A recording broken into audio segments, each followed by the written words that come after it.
All right, ZBA, we are live. We are recording. Phone lines are opened. Go for it. Thank you, Matt, and welcome to the Town of East Hampton Zoning Board of Appeals for December 3rd, 2024. We have some scheduled public hearings this evening, and I'll read the first one into the record. The applicant is What a View 3 LLC at 232 Westlake Drive in Montauk, Suffolk, tax map number 300-12-4-29. The size and location is 27,050 square feet at 232 Westlake Drive, Lot 6, Block 155, Montauk Beach Development Corp., filed September 7th, 1927 in Montauk. The relief sought is an appeal of a stop work order issued by ordinance or enforcement pursuant to 102-12. The zoning district is A residence VE8 and X, and the secret class is type 2. Council, do we have affidavit service posting? Yes, I reviewed the affidavit. Everything appears to be in order, and the board has jurisdiction over this Thank application. you, and I think Member Berger is going to do a report for us. Yeah, I did go out and take photos. This is the official notice and posting. It was properly posted. Next. There's a gate up, so I took photos from outside to begin with, of the gravel in the garage. Next. More gravel. Next.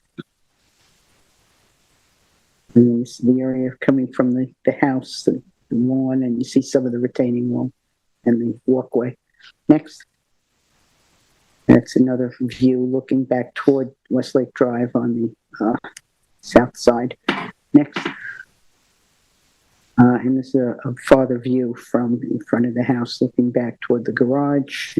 See some more of the work that had done. Next. Yeah, this is the retaining wall that's in the back. I don't think this is, I don't know if this is pertinent to anything. Next, we just flow through these. This is not in question. Next. Next. This is all in the back of the house on the Westlake side. That also. Next. There's another walkway here that leads back to the front of the house. And I think that's the last one. Thank you. John?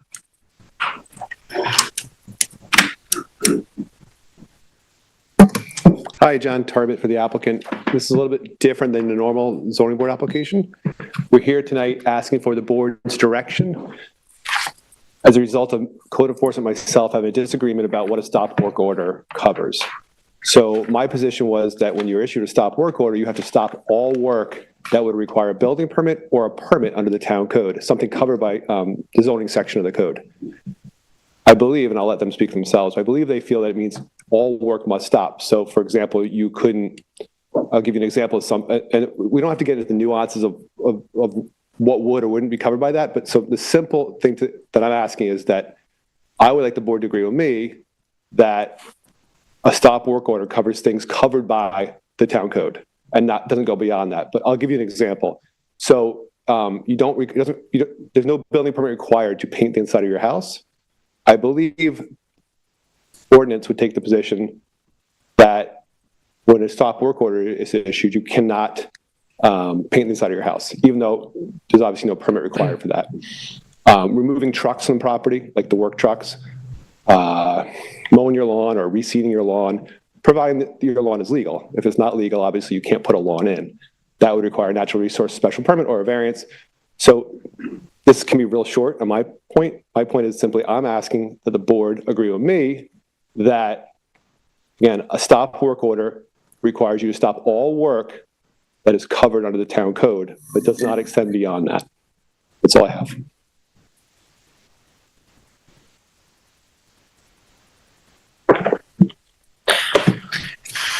Okay, trying to wade through that.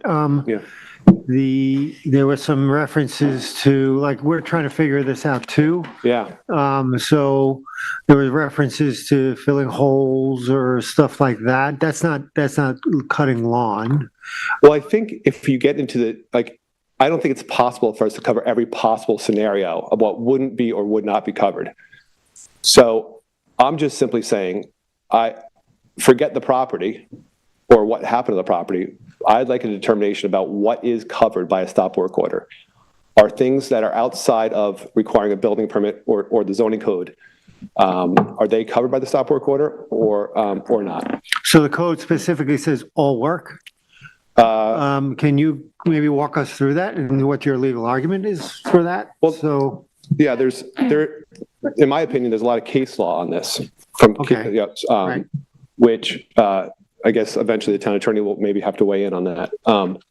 But the case law would say that things that don't, in my opinion, this is just my opinion, things that do not require a building permit, the town can't acquire jurisdiction over you through a stop work order when they don't have it to start with. There's another way of looking at that, right? So if I don't need a permit to paint the inside of my house, they can't issue a stop work order and then give me a violation for painting the inside of my house. The stop work order would apply to things that are under the town code's purview. The stuff the town has current jurisdiction over. They can't jump that jurisdiction and expand the town code to tell me to stop all work. Like you can't mow. I mean, we can come up with many so, examples. but what I'm trying to get at, like I said, there was an issue about filling holes. Is that in contention? Was that, this is in our SP as well, so that would be covered under It's possible town that code, so we have to try to figure this out, like, Well, it's possible where do that- we start and stop with it? Well, if you say that, for example, if you were to decide that the stop work orders only cover things that require natural resource special permits and or a building permit, then whatever, it depends on where the hole is, right? If the hole is within natural resource special permit jurisdiction, then the stop work order would apply to it. If it's outside of natural resource special permit jurisdiction, then you don't need a building permit to dig a hole, I imagine. But you could get sidetracked into all these little examples. It's much easier if you just stick with the global thing, and then let the chips fall where they may. A hole may or may not be within zoning, the NRSP setbacks. And there may be exceptions which individual applicants could work out with the building department. If the hole was a danger, maybe they let you fill the hole in under supervision. I mean, it could get real complicated. So it's just simple. It's easier to keep it real simple and just say, what does a stop work order cover? Does it cover things that require permits? Or does it go beyond that? Anybody have any questions? I just have one, I think. I'm not even clear. I'm confused. Did the work continue due to a safety issue? Well, that's going to be something dealt with in justice court, right? So, Because I thought when a stop work order was issued, the only thing you could, and I could be wrong, I'm thinking out loud. it's not easy. So, Right. I appreciate the question. I'm thinking, is that why you continued to, why did you continue the work? So we believe we continued to, there was a stop work issued for retaining wall that was within natural resource. That work stopped the minute that the stop work order is issued. There were things like whether we could or could not remove the vehicles from the site, or whether you could put back grass that was legal, or whether you could install a gate that was lower than 4 feet outside of natural resource special, things that didn't, there was work that continued on that did not require a building permit and was not within natural resource special permit jurisdiction. So that will be dealt with in justice court. But simply to bring it back to the question tonight is, when a stop work order is issued, doesn't mean the property freezes in time. Can you still live there? I mean, these are all, you can imagine that we're looking for that line of where a stop work order actually pertains to. The question is that, in your mind, does it mean that literally all work must stop on the property, right? Maybe you can't fix your car, right? Your car, you want to change the oil in your car. That's work. I'm just trying to, you're looking at me, that's just an example. I'm looking for the line, and maybe you definitely don't want to go down the road of trying to think of every possible scenario, whether you want to stick with a simple question, which is, hey, what does it cover? When stop work is issued, what does that mean? Does it mean that you have to stop all work that requires a permit, or does it mean you have to stop all work, period? You I did my best. Doing work on the property. Somebody was doing work on the property, which should have had a natural resource special permit. If that's true, then they should be issued a violation of. And that wasn't true. It's just not anything we're talking about tonight, but I am saying that they stopped doing all work that required a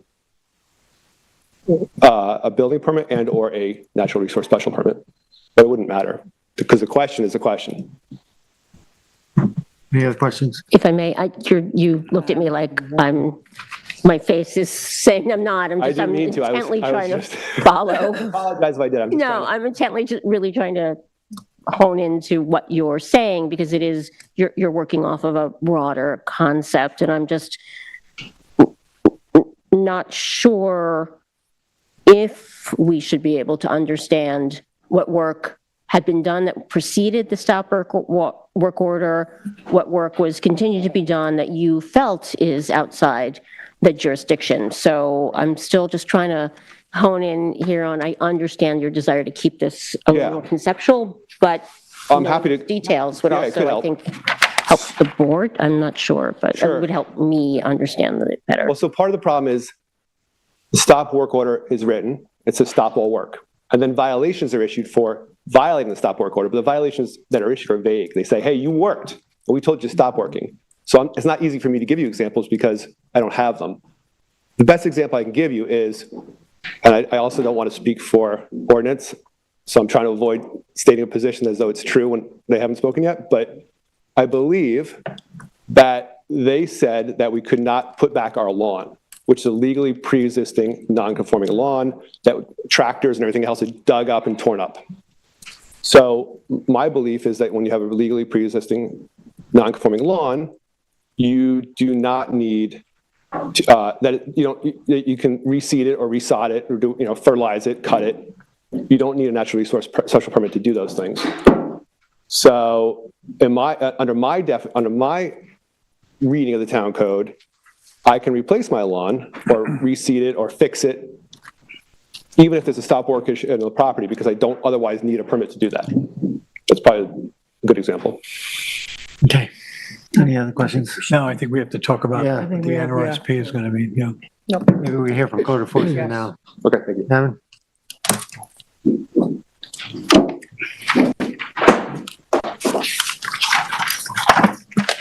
I have to swear in. Yes. Thank you. Okay, that's helpful. Thank you, Kim. Thank you, Kevin. Thank you.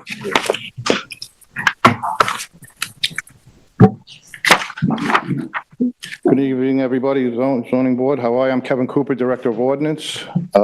Kevin, you have to swear you in. Oh, You I'm swear sorry. to tell the truth, the whole truth, and nothing but the truth? I do. Thank you. Basically, I guess I'm here to give you a timeline of what was going on with this property, maybe clear you up, answer some of your questions. This property was issued a CO for the work that was under their permit, the beginning of March. Can you put those pictures up, Molly?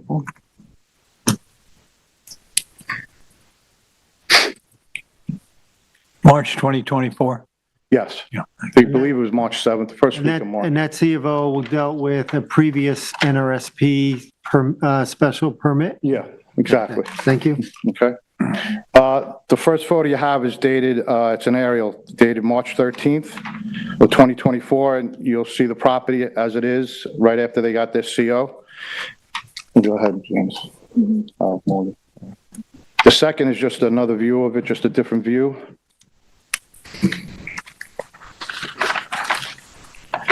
On April 18, 2024, my office received a complaint from the Highway Department that there was work going on the property and no building permit was posted. So my inspectors went out on the 21st and they observed a large pallet of slate, a bobcat, and a cement mixer in the driveway. On April 22nd, we responded back there, and there were people working their landscape design trucks on the premise with pallets of the slate dispersed through the site. The loads of stone, sand, soil, a stone walkway was installed to the front door, and workers were laying stone along the south side of the home. At that point, we issued a stop work order. And that's the next set of pictures you'll see. That's the way the property looked on April 22nd. So this is a month after the C of O? About a month, yeah, 5 weeks, yeah. What concerned us with this was the the tubes coming out of the ground and the other work being done there. We then started a conversation with the applicant's attorney, Mr. Tarbert, going back and forth for a while on basically what he just talked about, what they can do.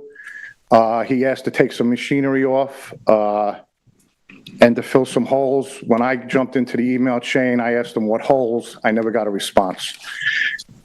So let me just stop at this point just to go over our policy, the policy I have and Joe Palamo, the chief building inspector, we have with stop work orders. When we issue a stop work order, we post it, we notify the owner, any of the owner's agents, and then we notify the building department. They put it on the property card so their people know. What I've done now, since I've been here since May of 21, is we work with the agents, the owners of the property, and it's always, we've never had a problem. If they want to do something, they can ask. Sometimes the answer is no. So, if it's what Mr. Tarbert was talking about, hey, can we paint the interior of the house? We say, no problem. We just got to come by and make sure that's all you're doing is painting. If it's something like seeding the lawn, no problem. But we got to come by and check it out. Make sure that's all you're doing. We work with people all the time. We've issued 114 stop work orders this year. And last year we issued 156. And that's our process. And I think it's successful. And I haven't had a problem with it. People usually work with us. Sometimes they don't. And that's the way it is. So I just wanted to stop there and give you our policy on the stop work orders since I got to that point. So we were going back and forth with Mr. Tarbert. He wanted to pull machines off the property. He said, yes, if you want to take the machines off, just let us know what day you're going to do it, and we'll be there. Not a problem.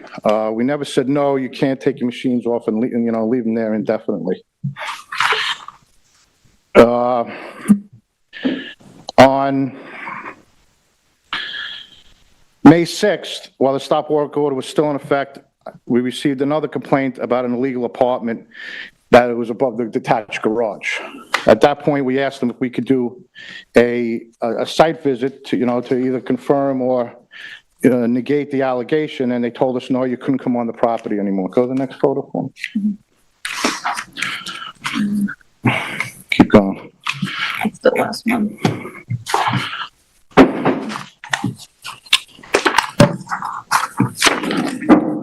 Is there or a photograph? It's a photograph. June 12th.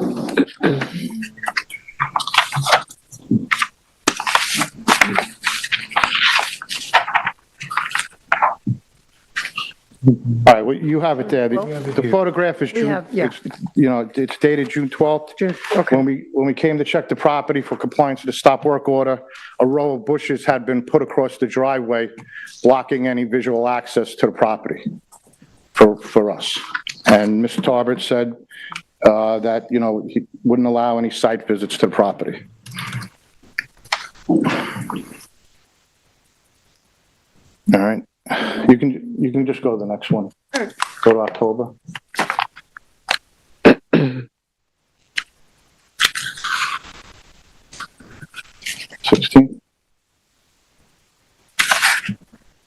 June 16.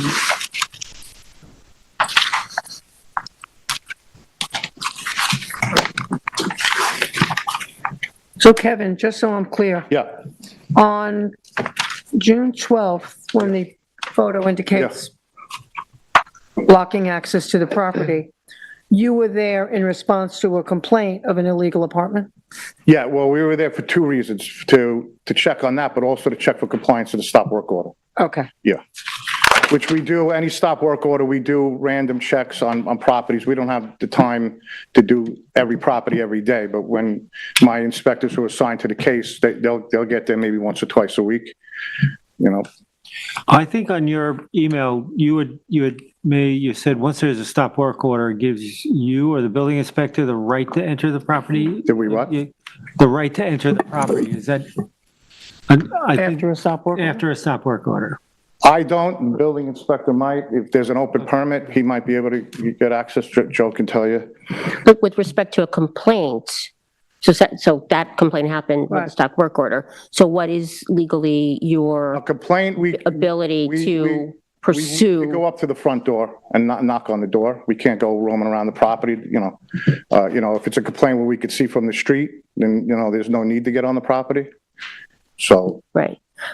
as you can see, they posted no trespassing and the bushes, so. So I just clarify, not to interrupt your flow here, but so complaint comes in, potential illegal apartment unpermitted over a garage. And again, I know the code can't just go on properties like thinking, but with a complaint, I guess, is it true that one would have to inspect the garage would you have a right to inspect the garage to follow up on this? I don't have a Complaint right or to no? go in unless I get permission. You still have to get, okay, Right. thank you. Exactly.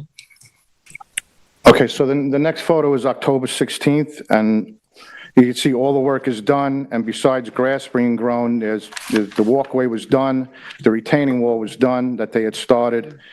And in the back, I noticed that there's a retaining wall in the back of the property where it meets the sand or the beach vegetation there.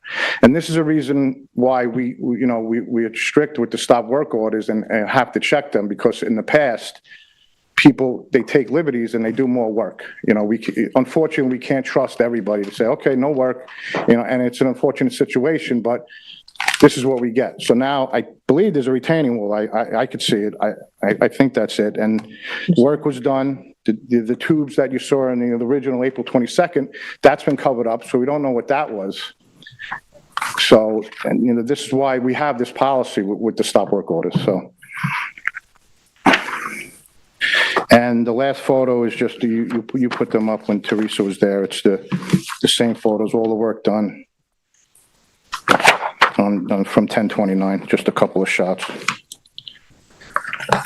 And that's all basically I have, if you have any questions. Well, if you look at the photo from 422, which is the one which is the walkway, which is incomplete, Yes, when you said the stop order was recently issued at that point, then we skip all the way to 1029. yeah, 1029, we see that finished. So we have to assume that all this work was done after the stop order. At you this, can only assume, yeah. I don't know. I don't think saying that- I don't think the building inspector's been on the property either. and then to get back to Mr. Tarbit's point, when he was saying, where's the line here? And you've just, I think, tried to define it for us, and that is that if work that's related to the original permit or the NRSP or whatever was issued is being done and it is not up to the standards of the town, it's a stop work order. That doesn't apply to other work in other areas of the No. house. Only if it applies to that particular project. Right, and then we take things on, like I said, on a case-by-case basis. Right. Persons will call us, we'll come out, no problem. If we stop somebody for putting in windows that don't have a permit and they're in, but they need to be sealed up in the weather, they'll call us, yeah, of course, seal them up. Now, we're not gonna make people take out windows. That's a situation where we work together. A lot of them, before I give permission, I'll go to Joe, Chief Building Inspector, and ask Joe, is it okay?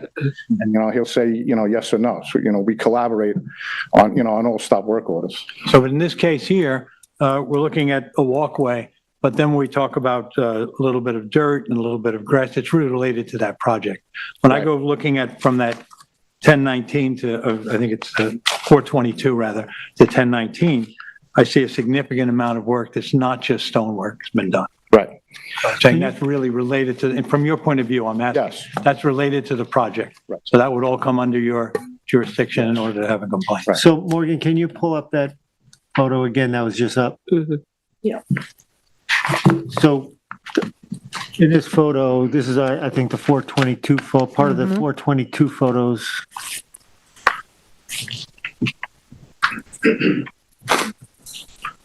So, same page, I don't think, was there an open building permit at the time?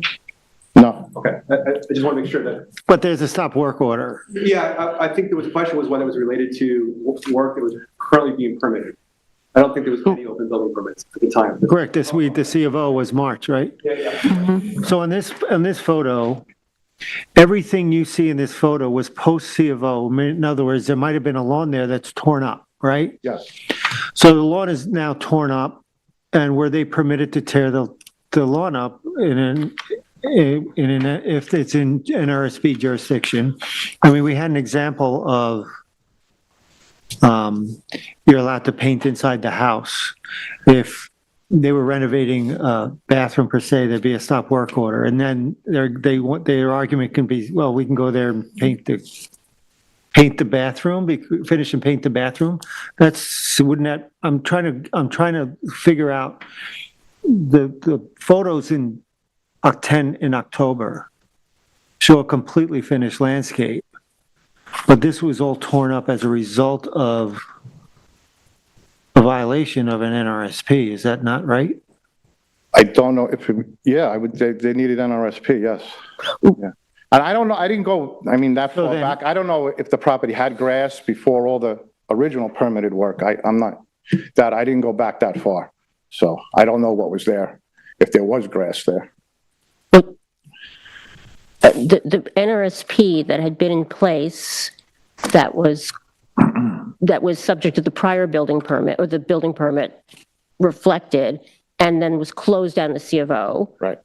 Is there a possibility that the condition of that NRSP required the removal of lawn or revegetation? But anyway, that would have happened before the C of O was granted, that's right? So I'm just...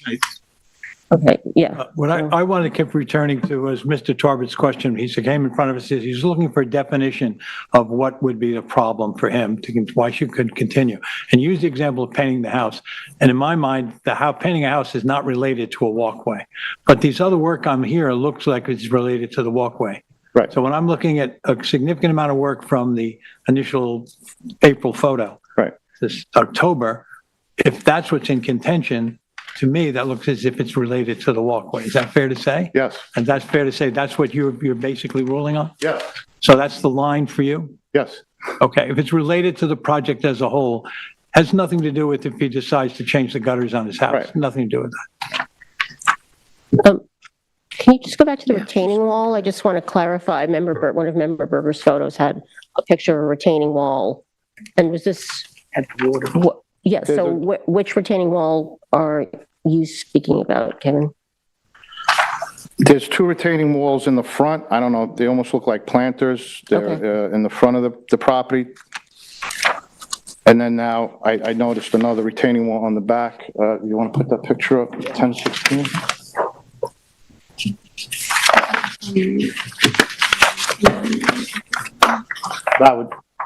That's what's showing the area. I don't know what you... That's to the front of the house. That's in the front of the house, yeah. Right. You said there's another one in the back, in the rear, by the water? Or what are we calling the rear? That one, both, Yeah. yep. Right there. Stop, go back. Thanks. Yeah. Right, that's... Well, that's in the front also. Yeah, Right. okay. That was all the work that we stopped. Okay. Okay. And there's the one in the back that I just picked up looking at the photos. That retaining wall is not of the same vintage. That's an older retaining wall. The one along the water? No, because that wasn't there in the March photos. Right. So that's... Wait, on the water it wasn't there? The one on the water was not there? What? The one along the water? was Yeah, not I think there you in took a March? picture. Yeah, that wasn't there in March, if you look at the March photos. We do have a copy of the survey, but okay. not the I gotta CBO. find it. Okay, anybody have any questions? I think we should. Just want to follow up on the vehicles for a second because both of you raised it. So just confirming, you said that there was a request to remove the vehicles. You said, okay. They weren't vehicles that you drive your family around in. No, They were like construction work, right. Yeah. So you said, yes, no problem. Let us know when you're Right. going to come. We And then you just said wanna be on you site. did not hear back. So it was just left. There was no further. Coordination. I guess they were removed, so, Okay. yeah. Okay. The other thing we take into consideration also with stop work orders on property, we take kind of the totality of the property, and if Joe comes up, he'll tell you there were 2 or 3 other stop work orders on the property. So while that permit was open, before it was closed out as CO. So we take everything into consideration, and, we're careful, with that, especially in natural resource jurisdictions and with safety things, pools and stuff like that. Thank you. All right. So maybe we hear from Joe. Joe, you want to come on up?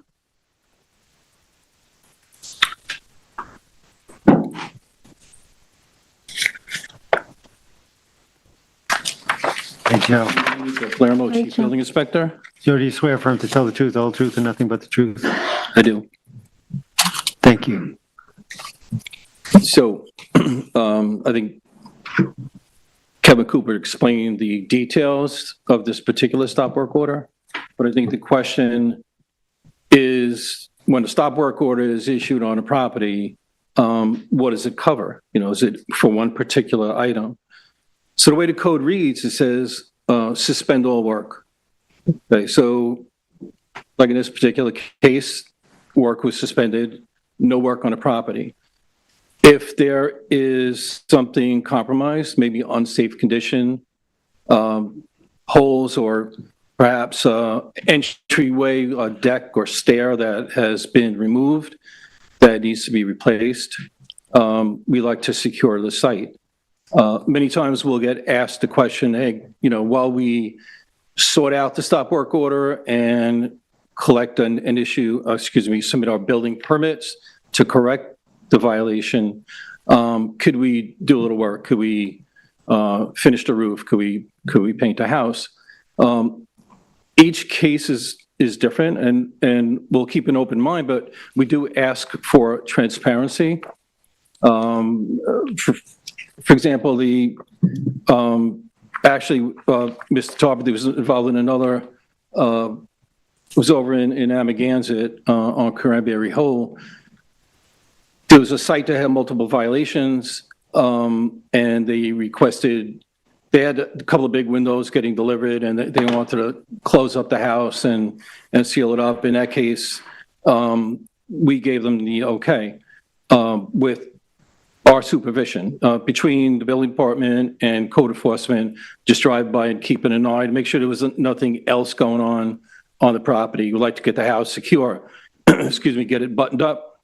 You know, somebody's in the middle of putting a roof on with a stop work order, we'll let them finish. So each situation is different. And like I said, we like to have transparency. One other thing with the site, it had a stop work order in 2021. It had another stop work order in 2023. And then after the CO in March of 24, about 4 or 5 weeks later, it was just given its last stop work order. So it was a little bit of a history there.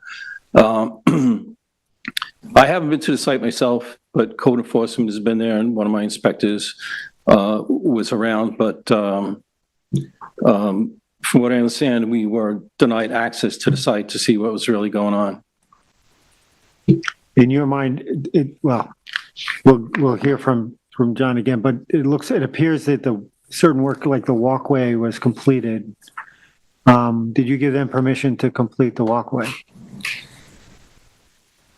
The walkways to the house or down the side? Yeah, the walkway to the house. So the photos that we're seeing now in October, the recent photos, looks like everything's put back together. So no, we would always give permission to get a house secure or safety wise, but none in particular in that case. Yeah, like that photo. That one. All right, anybody have any questions? No. Thank you. I do not. Thank you, Joe. All right, thanks. Joe, John? Quick question, is that walkway, is your mind, is that walkway part of the stop work order? It was never clear to me exactly. There's a couple of different walkways on the property. You said all work related to the stop work order because stopped. There was another walkway in the property. My question is the walkway part of the NRSP? You need an NRSP for that walkway? If it's within 150 feet of the wetland. Do you know that answer today? I do not. Yeah. I would think you standing here would know that because the statement that was made before was all work related to the building, to the stop work order relative to the code had stopped. So my question is, did it stop? I still believe that, so there was a walkway, that walkway that you're seeing in those pictures, there was, I could be wrong, because I'm not looking at a survey right now, but I believe there was a walkway and a lawn on the landward side of the house. There was a walkway and a lawn that they redoing. And those are the pictures you see, which I believe, and maybe they're not, because it doesn't really, ultimately probably doesn't matter, but I believe they were outside of jurisdiction. Or they were replacing a legally pre-existing non-conforming situation. Yeah, but if something was torn up and no stop work order was, That's Cooney versus the town of that's- East Hampton. yeah, That's the zoning board you're is asking us to make a very broad decision. trying to keep it broad, rather the problem with the nuance, if you start to get into, you'll never solve the riddle, right? There's too many possible scenarios. What I'm saying is that the town ordinance or the building department cannot extend their jurisdiction over a property. They have jurisdiction based on the zoning code. Certain things require either a natural resource special permit or a permit. When they issue a stop work order, that doesn't grow. Their jurisdiction doesn't grow. They can't, and I'll ask you to agree with me. If you don't, you don't. But I think it would help all of us, builders, homeowners, to have, rather than a case-by-case basis, a bright line definition of what a stop work order, it comes up all the time. 180 last year, 140 stop work orders this year. That comes through my office all the time. And I can tell you that the Justice Court has agreed with me previously, not in this particular case. And they'll agree with me again. And ultimately, I'm confident I'm confident in my case law here. But Mr. Stop Palermo work orders do testified. not give the building department jurisdiction over things they don't have jurisdiction over. They can't tell me, let me come and make sure you can paint your house if I oversee it. No, I can paint my house. It's not covered by the town code. And that's what I don't want a decision on anything other than my question or my appeal. My appeal is, I believe a stop work order only covers things that require building permits and or natural resource special permits or are covered by the zoning code, not beyond that. That's the question. Just to follow up on the chair's question, though, there's a walkway on a ground, and you are not able, I mean, it should be a matter of a survey and fact whether the walkway existed before and it was being replaced, and if it is or is not in NRSP jurisdiction. So I'm just trying to understand why that's not a question that can be answered by you during this hearing. Quite honestly, I didn't prepare for what was and was not in jurisdiction because I agree with the building department. If we did something that required a natural resource permit or a building permit in violation of stop work order, we will be dealing with that just because we're paying a fine, right? Like that's, or whatever the case may be. Like, it's not, my question is not related to what did or did not require a natural resource special permit, partly because it's never been clear to me what the town thought required a natural resource special permit. Ultimately, we'll have to deal with that in justice court.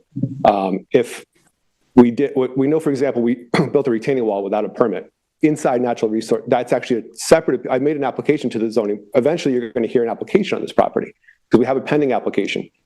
And maybe that's when we'll discuss, and what we will, the planning department will review the application. We made the application at the same time as this appeal.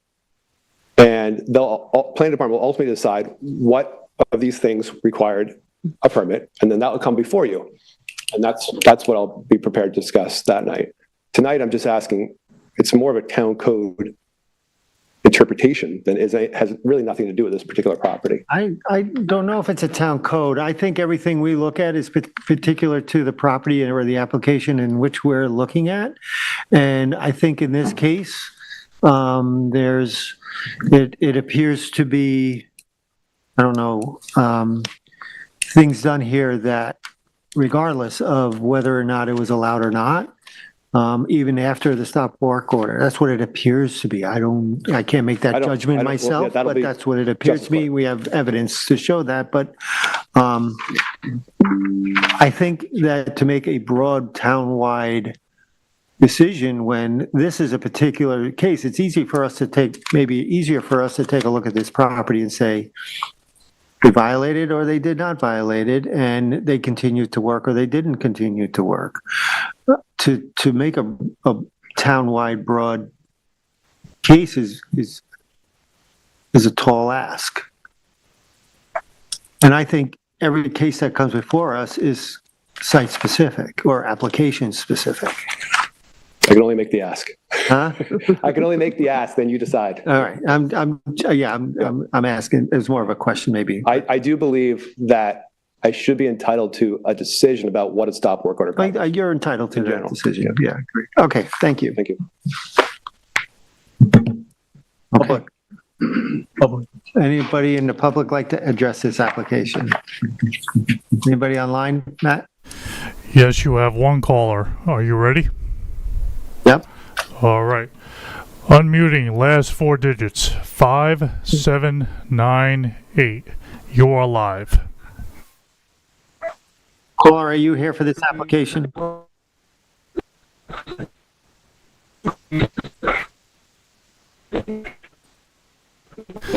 Hello, caller 5798. You are live. Oh, boy. Breaking up. Going once, going twice. No, close. We'll move on. Moving on. You have no additional callers. Thank you. Can we have a motion? Okay, in the matter of Water View 3 LLC, 232 Westlake Drive, Montauk, I make a tax map, we need tax map. Tax map 300-12-4-29, make a motion to close the hearing and the record. I'll second it. I concur. I concur. Thank you. Thank you, everybody. Our next application is Ronan Donnelly and Harul Sahay at 45 Mako Lane in Amagansett, Suffolk tax map number 300-175-6-22. Size and location is 7,500 square feet at 45 Mako Lane, Beach, Hampton, section number 5, block 32, lots 5961, map number 1763 in Amagansett. The description is a modification of a zoning board determination filed January 23rd, 2019 in order to demolish the existing residence and to construct an approximately 1,565 square foot two-story residence with approximately 1,810 square feet of first story, second story, and roof decking, 36 square feet of hot tub, new sanitary system, driveway, and to revegetate approximately 2,168 square feet within jurisdiction of setbacks of freshwater wetlands, dune land, and dune vegetation.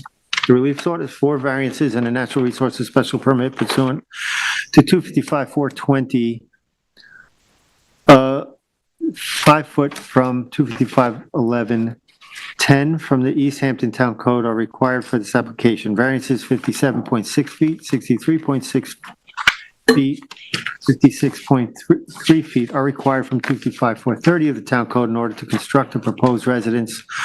42.4 feet, decking 36.4 feet, hot tub 43.7 feet from freshwater wetlands where 100-foot setbacks are required. One variance is 74.4 feet is required from 255-430 of the Town Code in order to construct a proposed sanitary system 75.6 feet from freshwater wetlands where 100-foot setback is required and any other relief necessary. Zoning district is B residence, AE flood zone, elevation 10, and the secret class is type 2. And council, do we have proper affidavit of service and posting? Yes, I've reviewed the affidavits. Everything appears to be in order and the board has jurisdiction. Thank you. And this is Member Mary. Correct, thank you. Just wait for the photos to come up.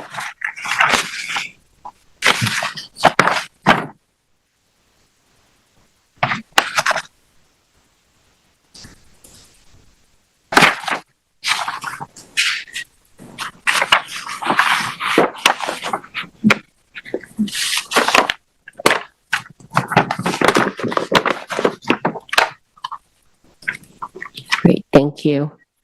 Okay, this is a photo that not only shows the entry to the house, but it does show the posting along Mako Lane, properly posted. Next. Again, just as normal, this is a shot looking down Mako towards the Atlantic Ocean and Marine Boulevard. Next slide. And then just looking in front, I'm standing in front of the house, looking north, running up Mako towards Bluff Road. Next slide. We just walked onto the property again. This is the existing house. This house is very much in character with, I think many people on the board understand the character of Mako Lane and the preponderance of very small, quote, original cottages. This is one of them. You can see that the whole property is sort of bereft of vegetation, but it is the sandy quality remains. Next slide. I'm just going on the north side of the house, and this shows how close the existing house is. You can see where that tree line is and a fence, that's probably the property line, and you can see the neighbor's house. So just want to show that this is a small lot and it's tight. Next slide. I'm continuing, oh, I don't, it's out of, oh no, so I'm continuing towards the back of the house. Behind the house, there's an accessory structure. There's a sizable patch of AstroTurf, and that fence in the back is the rear property line. Again, you can see this is a small lot. Next slide. This is the conditions on the backyard of the lot. The fence on the left, I can imagine, is mostly the property line. It's all sandy. The beach vegetation is mostly gone. And I'm looking south to that fence in the distance. Next slide.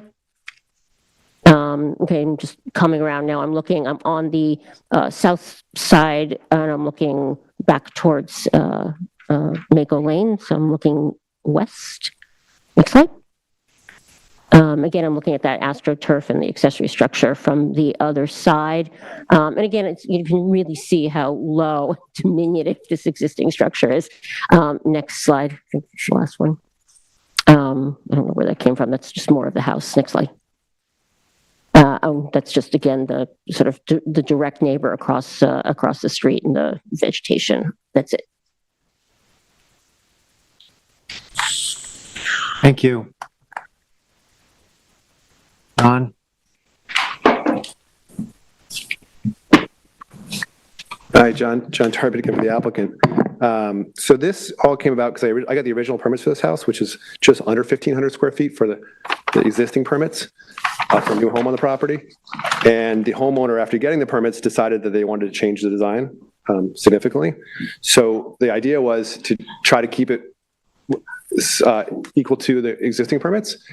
They did turn the house to give them less of a pyramid problem. So it just basically turned 90 degrees, and everything was pulled away from the wetland as far as the structure goes, because it's a deck. So ultimately, we're a couple of linear feet further from the wetland as a structure. What they didn't account for was that the new structure is cantilevered, and the cantilever itself becomes 2 feet closer to the wetland. Otherwise, everything's pretty much the same. Coverage goes up by 50 square feet also. So we did ask for modification. It did require a hearing correctly require a hearing because there is that technical larger variance being requested, which is the 2 feet, even though the structure itself got further from the wetland.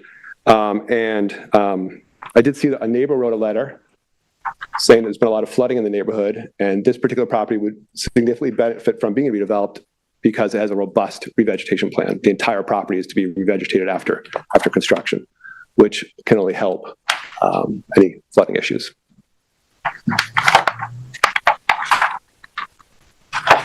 How does this compare to the 2015 denial and the 2019 determination where there was, pretty well scrutinized at that time? So 2015 was listed as a pretty aggressive. 1,900 square feet, maybe? 2015, it was 1921 square feet. Mm-hmm. So based on, again, I believe there probably should be there should be deference to a previous determination. How does this compare in this request based on the zoning board's previous determinations? Well, the easy thing for me to answer is how does it compare to the 2019 approval? Because I was the attorney for the applicant at the time. And to me, it's substantially similar to that application, to the 2000. Now, I was not the applicant's attorney for the 2015 application, so I don't know much about it other than it was for a 1,900 square foot house. I don't know how close to the wetland it was, or if there was a revegetation plan proposed. It probably did not require an AI system upgrade at the time, so it could have been just a poor application overall. I don't know anything about it. Maybe the planning department has more information. How would you define or describe the differences between the 2019 approval and what you're asking for today? I mean, we have some numbers here, but in your mind, what are we asking for here? Why are you here? Well, I'm here because it's a modification, clearly, and also because it required a hearing because it did technically require a slightly larger variance, 2 feet.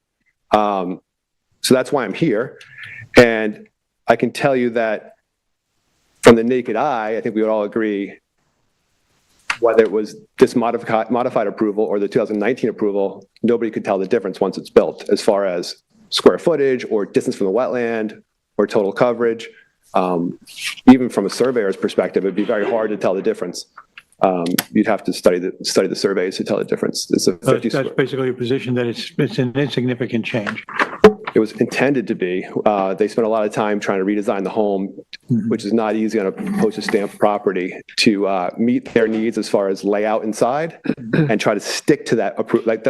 There was a lot of, even though it may not appear that when you show up before these boards, there was a significant amount of time spent trying to change the design overall, but keep everything the same at the same time.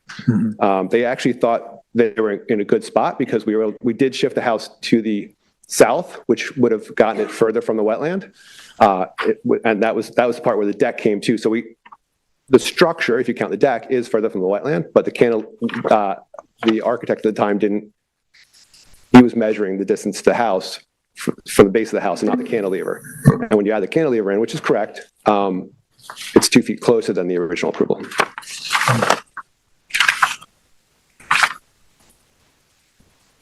May I ask a question? Yes.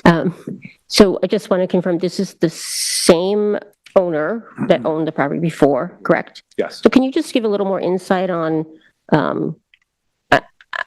you had a determination, well thought out application, time of the board, the town, right? And then just what really, just thinking through the standards, like what was the trigger or the rationale for, because basically the memo from the planning department says the applicant is abandoning the existing determination. I have to ask Tyler about that. I think he means proposing to abandon, I think is what he means by that. So I can't speak for the applicant, but I did speak to the applicant about this. And I think that once you have your permits, and I've had this conversation with a lot of clients, and you begin to price things out to actually build them, you kind of re-examine exactly what you wanted and how much it's going to cost to build and how you can put a significant amount of money onto a property. And at that point, they decided that they just didn't like the design. So they went back to the drawing board with a new architect and a new design, trying to absolutely keep to what was permitted, hoping that it would just be a modification of a set of plans. As it turns out, there's a slight deviation from the permitted set.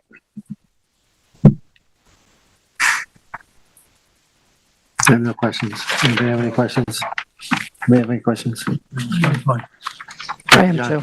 Thank you. Tyler?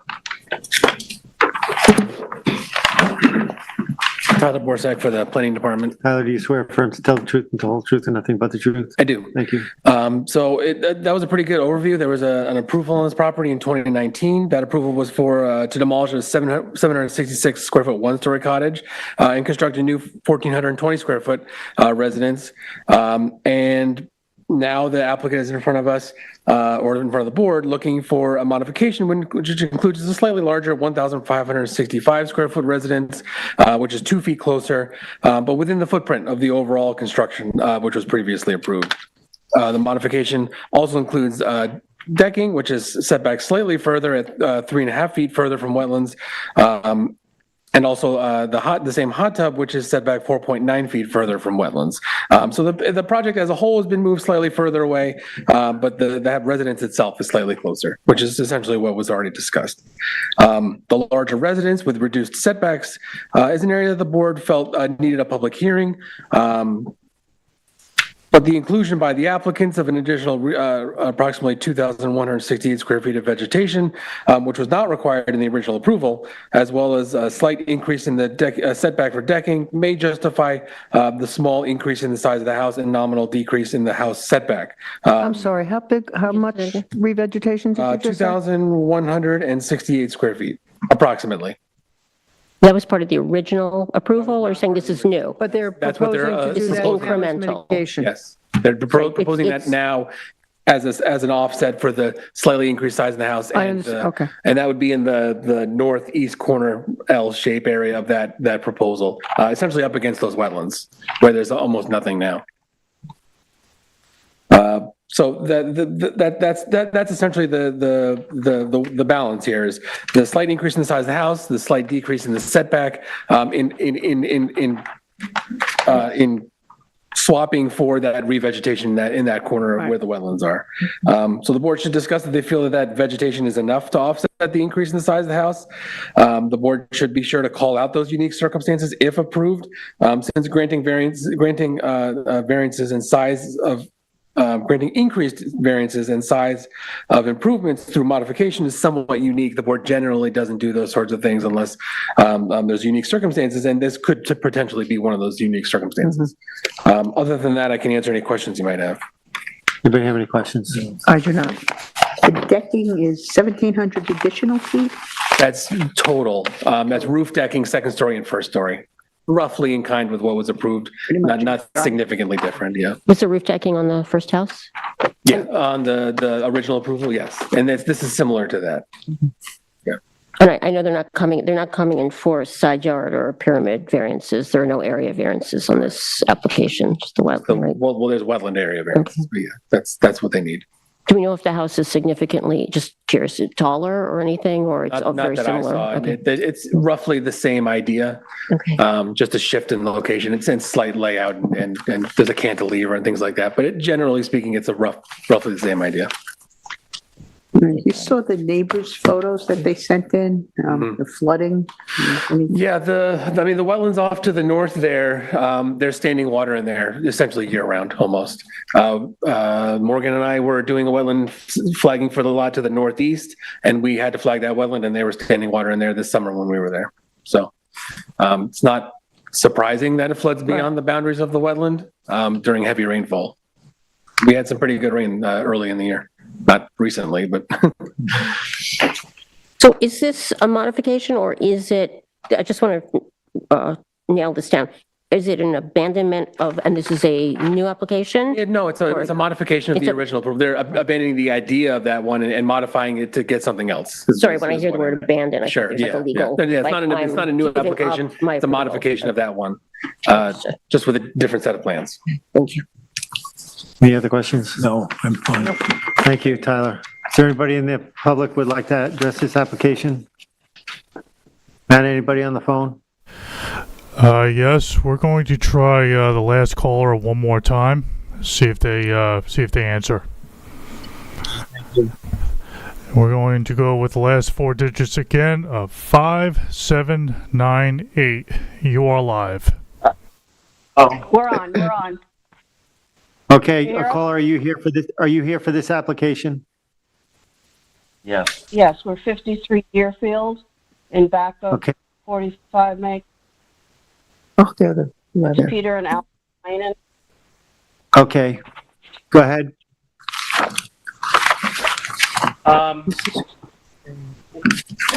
We were concerned when 142 Central did his knockdown and rebuild. In order to put in his septic system, he built a 2.5-foot high retaining wall above ground in order to put enough earth in there to have his septic tanks above water level. And I was concerned that if they were going to raise the grade of 45 Mako, it would exacerbate our problem of flooding, because the water's either going to run towards Mako, where it already floods, or it's going to run to the east to my property, which already floods when it rains. Are they going to raise the elevation of the property? I think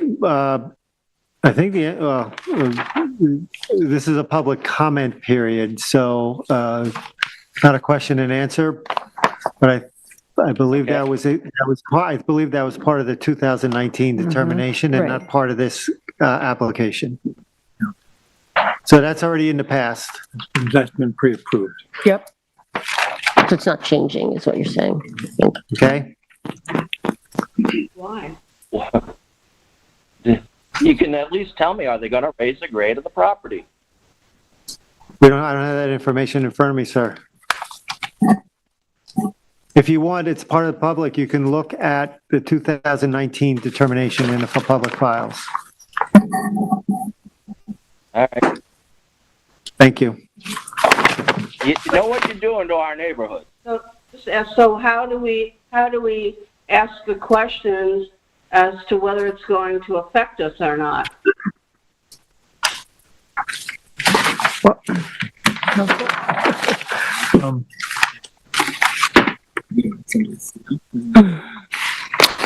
This connection is really bad. Oh, we're just holding up. We can't hear what you're saying. Hold on.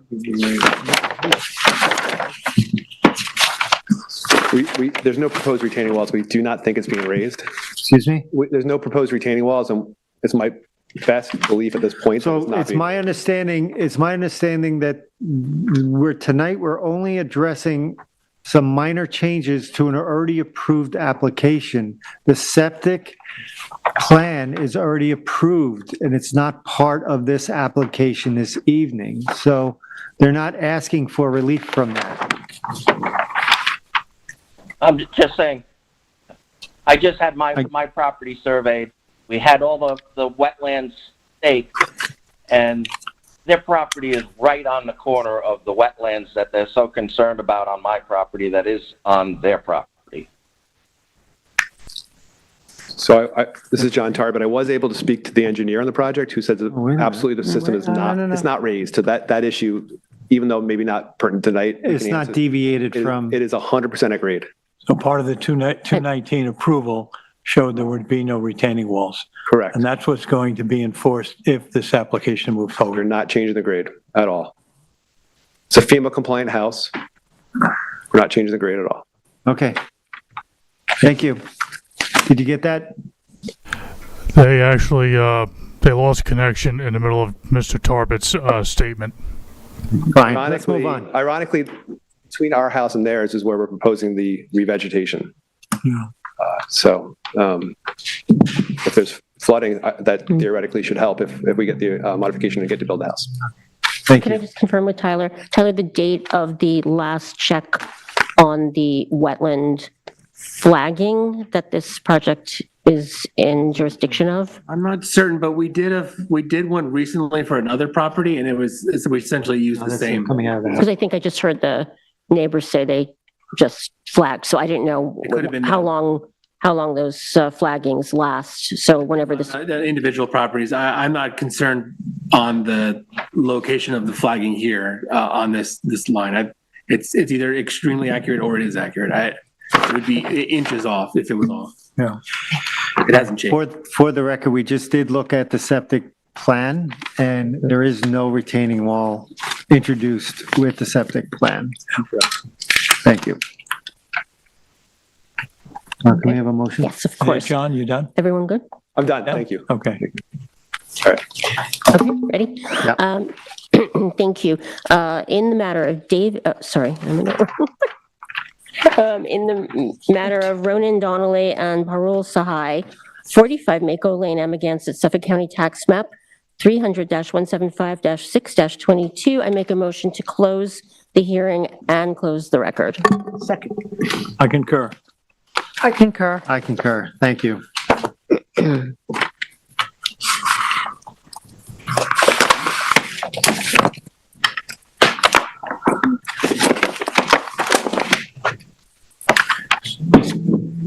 Let me just X out of this. All right, next we have David and Kira Barry at 169 Atlantic Avenue, Amagansett, Suffolk Tax Map number 300-178-2-4.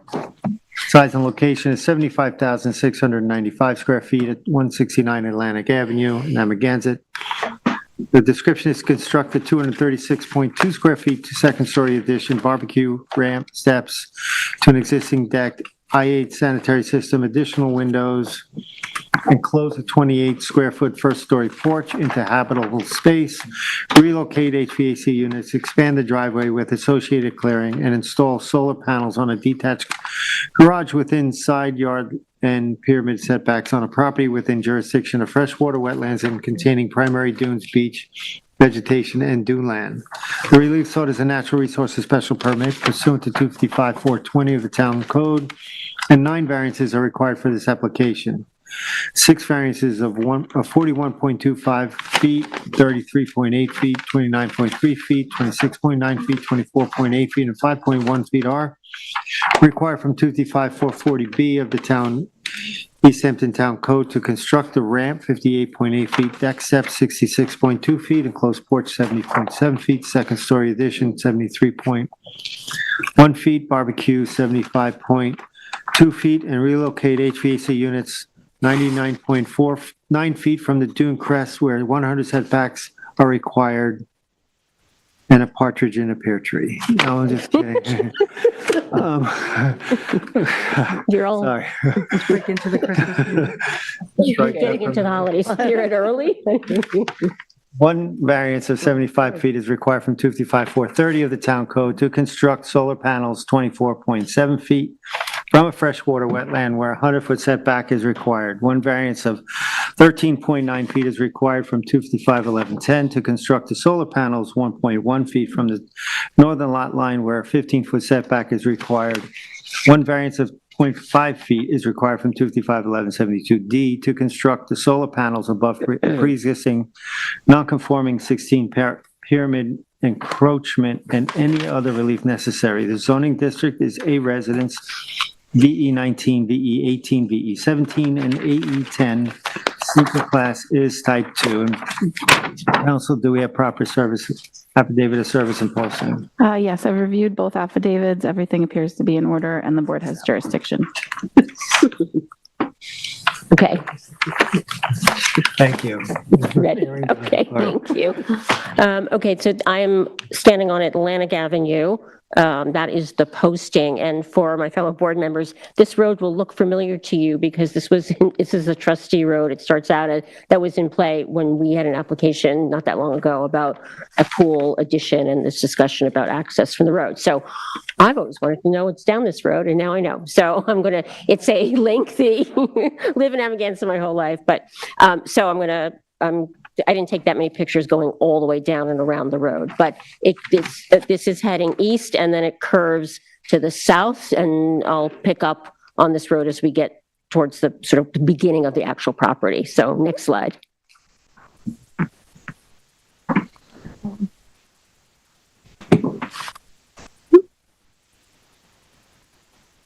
Okay, so now I've gone all the way around this beautiful access road, and if you look at the survey where this is the garage that will take is asking to have the solar on top, and that garage seems to mark the kind of the northern border of the property. So that's sort of where we're entering the property. I did note that there are several dumpsters and a porta-san on the property, so not sure if work is being done. There is internal work going on the house, but we'll get to that later. So next slide. And I just want to show, this is the garage that's right, basically tucked in, dune land in the back and around it. Next slide. It was sunny when I went. So now the garage is just to my right. You can see that porta-san again, and I'm heading straight towards the house. I think you can actually see it in the distance. Next slide. This is when you get at the very end of that road, you basically are hitting the primary dune, and the ocean is on the other side. Some of the vegetation. It was very sunny, so it's a little obscured. Next slide. Okay, so now you come upon this house, and I think there's documentation that says this house is 120 years old. I will admit my little heart went pitter-pat when I saw this old cottage and the windows and stuff. So that is how the house presents. It's basically sitting right almost on top of the dune. Again, another dumpster there. On the left side, I'll get a closer look at this. There's a the deck railing on to the second floor. I believe that is where the addition is proposed to go. Next slide. It's a little hard to see, but you can see that decking on the right side. And I wanted to show, there's another house actually close by. This house, even though it's on Atlantic, it sits very close to a lot of the houses that back onto it from what's known as Beach Ave, which is one of the roads in Beach Hampton, I'm sure we're familiar with. So that's kind of the neighbor that would be most impacted by the second story addition. Next slide. Just again, I'm come around that side. I'm on the north side of the house. That's that decking where I believe the addition will go. Next slide. Now I'm just going to go around the east side of the house to the other side. There's a wood walkway that goes around the house. Next slide. So I'm heading towards the ocean. So now my back is towards the ocean, and I'm looking at the seaward side of the structure. I have made a mistake in that I don't exactly remember which part of this porch is going to get enclosed. I'm sure the applicant can just remind us specifically, but their porch kind of wraps around three sides, and there's the gazebo on the right. Next slide. I just turned my back. That's their access to the ocean where I was standing, taking that other picture. Next slide.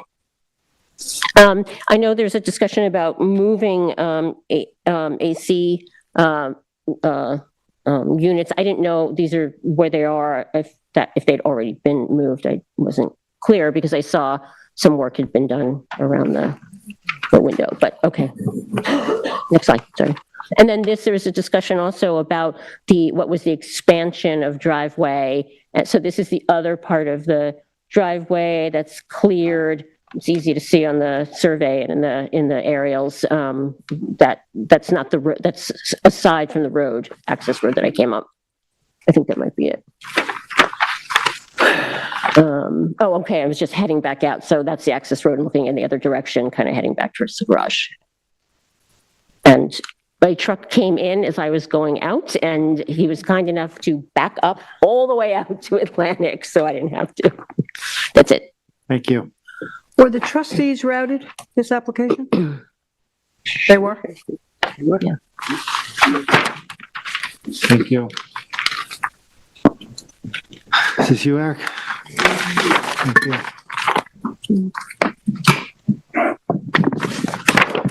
Good evening, members of the board. Eric Brown, Ackerman Partners for the applicant. This is a fairly iconic house on the beach in Amagansett. It was, in fact, as Member Mehring indicated, it was built in the first decade of the 20th century, so it's about 124 years old. The scope of the project as we're presenting it now is really fairly minimal. I'll remind the board that this house does not have a swimming pool. It does not have a tennis court. It has basically the house and a single accessory structure. And so my client, I think, has been a good steward of the property and intends to continue to be so. Again, the scope of the project, I think, is quite modest. The nature of the relief is obviously more significant because it's obviously a very significant area of the town in terms of dune land. In relation to mitigation, I want to point out that per Mr. Palermo's analysis, this is not a project that would pierce the town's 50% requirement for an upgrade to the sanitary. That being said, the homeowners are going to upgrade to an IA system in any case, and they're also proposing about 7,400 square feet of additional revegetation to the site, which would include removing all the invasive species, replanting the area where the driveway originally was, and the area where the sanitary will go in would also be replanted. So I'm happy to answer any questions you might have. Just clarification, that 50% rule also applies to the FEMA requirement. Correct. I would, yeah, and also I should have mentioned that, but there's obviously no inclination here to either render the house FEMA conforming, and therefore we're required to keep under the 50% rule, which, as the chairman points out, is correct. Roy, if I can just, there are a couple of things that I just wanted to note. I have Scott Baker here, who is the project architect. I also have Billy Calabacker, who has been the caretaker and house watcher and all around good thing for this house for, I don't know, how long, Billy? All right, 41 years. There you go, ladies and gentlemen. There's a couple of things, and if you have more questions, Scott will answer this, but there are a few things that were originally included in the project which were not. Member Mehring had mentioned enclosing and rebuilding a section of the existing porch that is no longer part of the project. Oh, so that's going to come out. See, that's that red line. Yes. And remove wall panels relating to the existing gazebo. That is also not going to be part of the project. On the second floor, the plan that you guys looked at was 2 bedrooms and 2 bathrooms. There are currently 3 bedrooms present. They're going to stick with the 3 bedrooms and just add a bathroom. So that the bedroom count will stay the same as opposed to going down. I told you about the new IA system. The wood ramp on the west side of the house is being removed from the project. Any additional walkways that you see that are not existing are being eliminated from the project. And at the garage, the vegetable garden, the clothesline, and the kayak rack are being taken out of the project. So to the extent that makes your understanding of it and easier, and I'm happy to, was that about right, Scott? Okay, great, fantastic. So I'm happy to answer any questions. I'm sorry. Okay, I just want to get those straight. Yes, ma'am. The enclosed porch was number 2 is listed on? Yes, I think I submitted to you guys last week before the holiday a letter with all the deletions. Not that I'm not happy to continue to talk about it, but yes, that would be the first floor, and there were originally 5 items in the first floor. The existing porch enclosure was item 1. So on all these projects that we have a beautiful site, great sensitivity, very important environmental conditions that we're charged to protect and to make sure that they're properly watched out for. One of the big things here, and is going to be the following hearing and other hearings to come, is going to be protocol. What are we doing? How are we protecting it? You do have a trustee road. Trustee road obviously cannot be used for parking. It cannot be used for storage of materials. It can't be used for turning around large equipment. We think the same thing we get out here. This is a gorgeous piece of property. It's a beautiful home. We like everything about it when you look at it. However, construction does cause some damage. So what's going to be very important for us is to make sure we nail down before we're making any decision what the protocols are, storing material, so any excavation, if there is to be any reformation of the local, the sand around there, that it's stored. All those things we look for, and we look for a protocol on a sensitive site like this one. Okay? Of course, sir. So that's a big part of it. I know the rest of the group will comment on it, but when I go out there and I look at this application, first thing I'm thinking is how great the site is and how do we protect it. Absolutely. So that's part of what's going to be a large thing. Now we come back to the garage. The garage is built 6 inches, approximately 6 inches, I think, off of the property line. It's right there. Yes, it is. It just says, and I think the planner had noted in the memo, we're ready, and I'll be happy to have Billy come and talk to you and also put it in writing. We can do all the work that needs to be done on that from our side of the property. We don't need to go anywhere else. It can be. So again, that protection of that line and making sure we're not going to expand this out and in. Absolutely. All these dune lands, can get easily abused, as you know. Yeah. I'm not lecturing, I'm just saying this is important. And in answer to your questions, as far as I'm aware, and again, I'll defer to Mr. Baker, I don't believe we're not changing the grades really at all. Everything that there's no importation of sand or anything like that. And the work that is in the scope, as you can see, is fairly limited to the interior and a small, area of the exterior of the house. So the replanted older driveway, will be replanted in its condition it's in now. Yeah, it will be, yes. Yeah, absolutely. Yeah, it's going to be completely revegetated along with the area that would be in the center of that if you look at it as a sort of wraparound kind of thing. Do you have any questions? May I just confirm, given that there are 2 dumpsters and a porta-san on the site, could you just share what Why work don't- is going on Yeah, right now? let me, yeah, Billy, can you come up, please? Okay, oh, yeah. Wrestle me to the ground. Scott Baker, I'm the architect. You swear affirm to tell the truth, the whole truth, and nothing but the truth? I do. I just wanted to address the fill issue.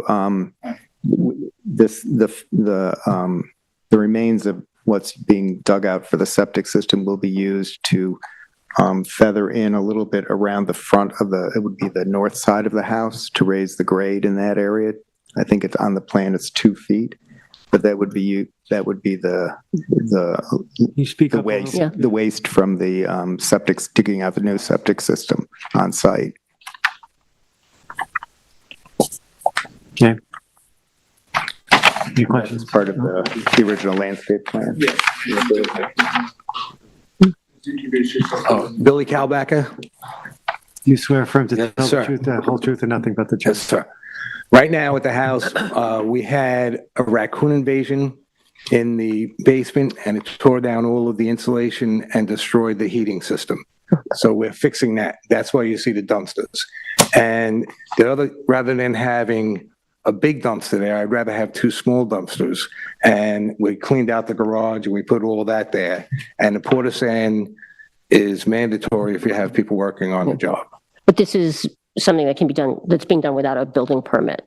What, you don't have, I'm just double checking. yes, ma'am, you don't need to, there's nothing that we're doing at the house. Okay. And we also are painting the inside with the last conversation I heard. We're painting the I know, I inside. thought of it. I saw the drop cloths through the. And I've been working on this project for 41 years, and I built that dune in the front. Before you had to get permits to put up fencing and things, I used to go every year, collect Christmas trees, put them in, and if you look at the pictures I have from 41 years ago, we've built an incredible dune, and All Work has maintained that property, and I run a project more military than I do as a builder. So as for it being clean and being kept properly, 2 people on that board know me very well, Mrs. Savarese and Jolene, and they could know how I will run the job. Thank you. So you won't have to worry about the protection of our dunes, Thank you. okay? I think so. We can Wait, probably wait, hear from wait. Morgan on Yeah. this one. How are you, Morgan? Board. I'm Morgan Slater for the Planning Department. You swear affirm to tell the truth, the whole truth, and nothing but the truth? I do.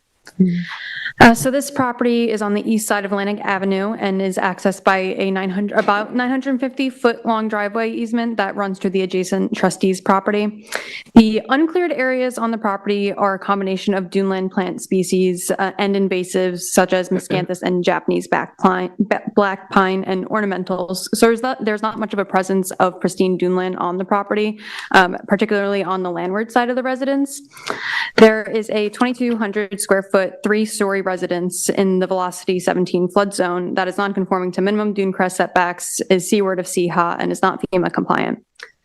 The detached garage in the northwest corner is 0.6 feet from the northern property line. It has a substantial existing pyramid encroachment and is entirely within minimum wetland setbacks. There is an area north of the garage with an unpermitted bluestone walkway that the applicant has stated will be restored. Since the entirety of the residence and garage are within minimum setbacks for the dune crest and wetland, any structural changes are likely to require variances. The proposed 236 square foot addition, barbecue, and AC units are proposed on the north side of the residence, which all require dune crest setback variances, but they are proposed in one of the most conforming areas for new structures. The applicant is no longer proposing the enclosure of the screened porch and ramp on the west side of the residence, which eliminates 2 of the requested variances.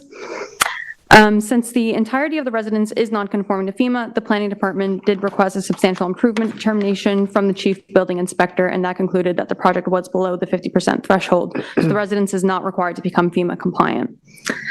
There is a re-veg plan in the file, and it does appear that the driveway reconfiguration has been implemented, but the extent of the depicted revegetation that has been implemented is not exactly clear.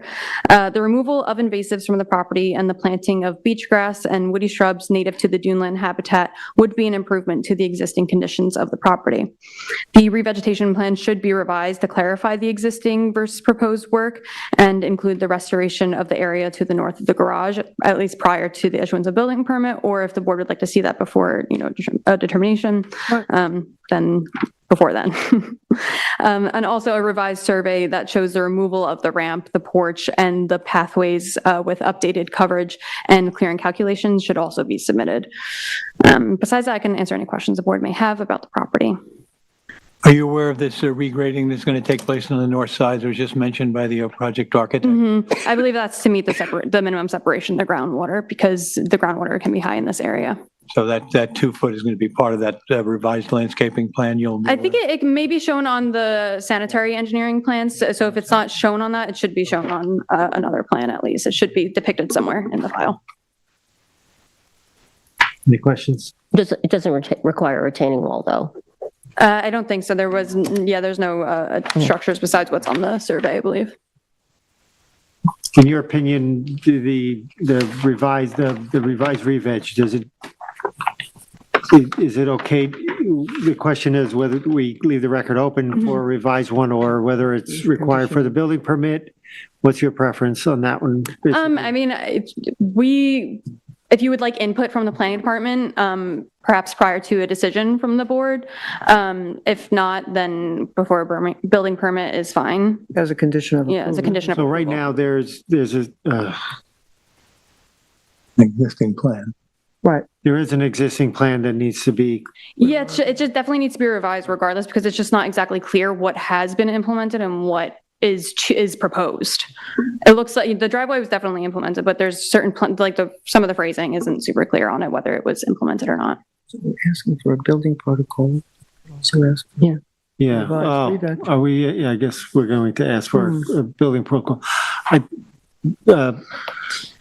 Member Johan, in regard to the protocol, I don't, this isn't a super large project. I think a protocol is necessary, but I don't think it has to be exhaustive.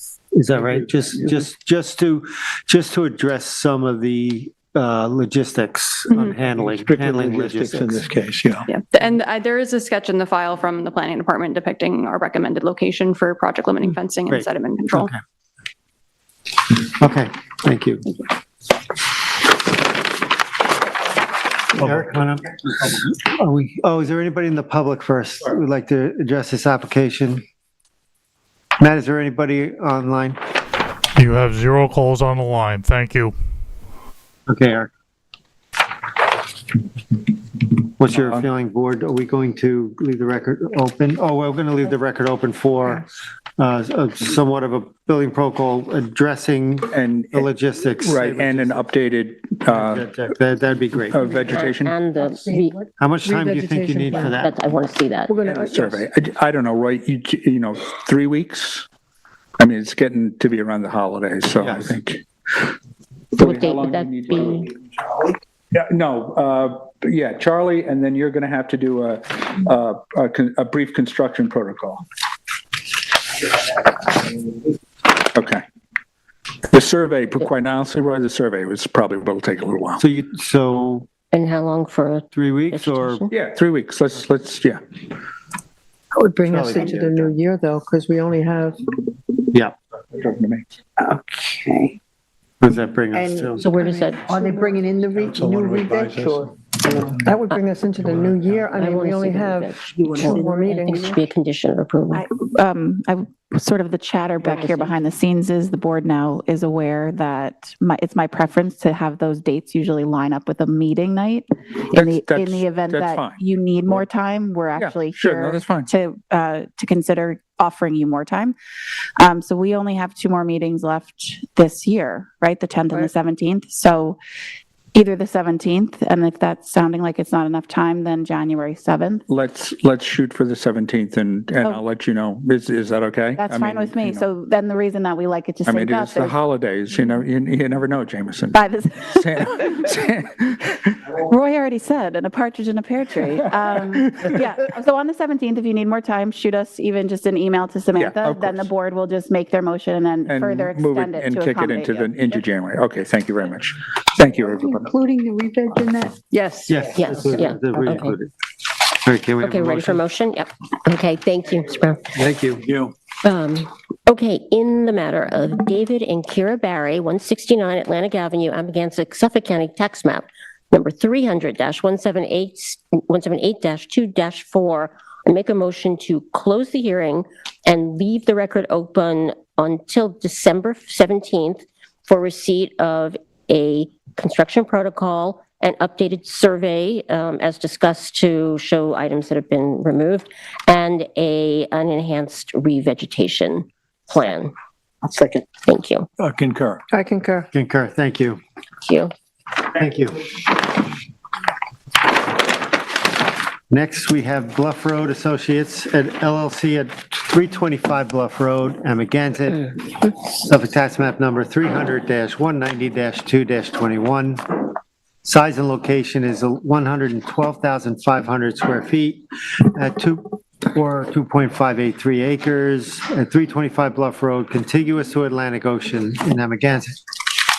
The description is to demolish an existing 3,926 square foot residence, appurtenant structures and non-native landscaping, and construct a new 8,896 square foot residence with 599 square foot detached garage, 1,471 square foot swimming pool and spa, 1,165 square foot of patios, 3,989 square foot of terraces, 892 square foot of walkways, retaining wall, outdoor shower, generator, IA sanitary system, LP tanks, pervious driveway, dune land restoration, grading, and temporary clearing on a parcel of land within the velocity flood zone within the jurisdiction of freshwater wetlands and containing barrier dunes, secondary dunes, and beach vegetation.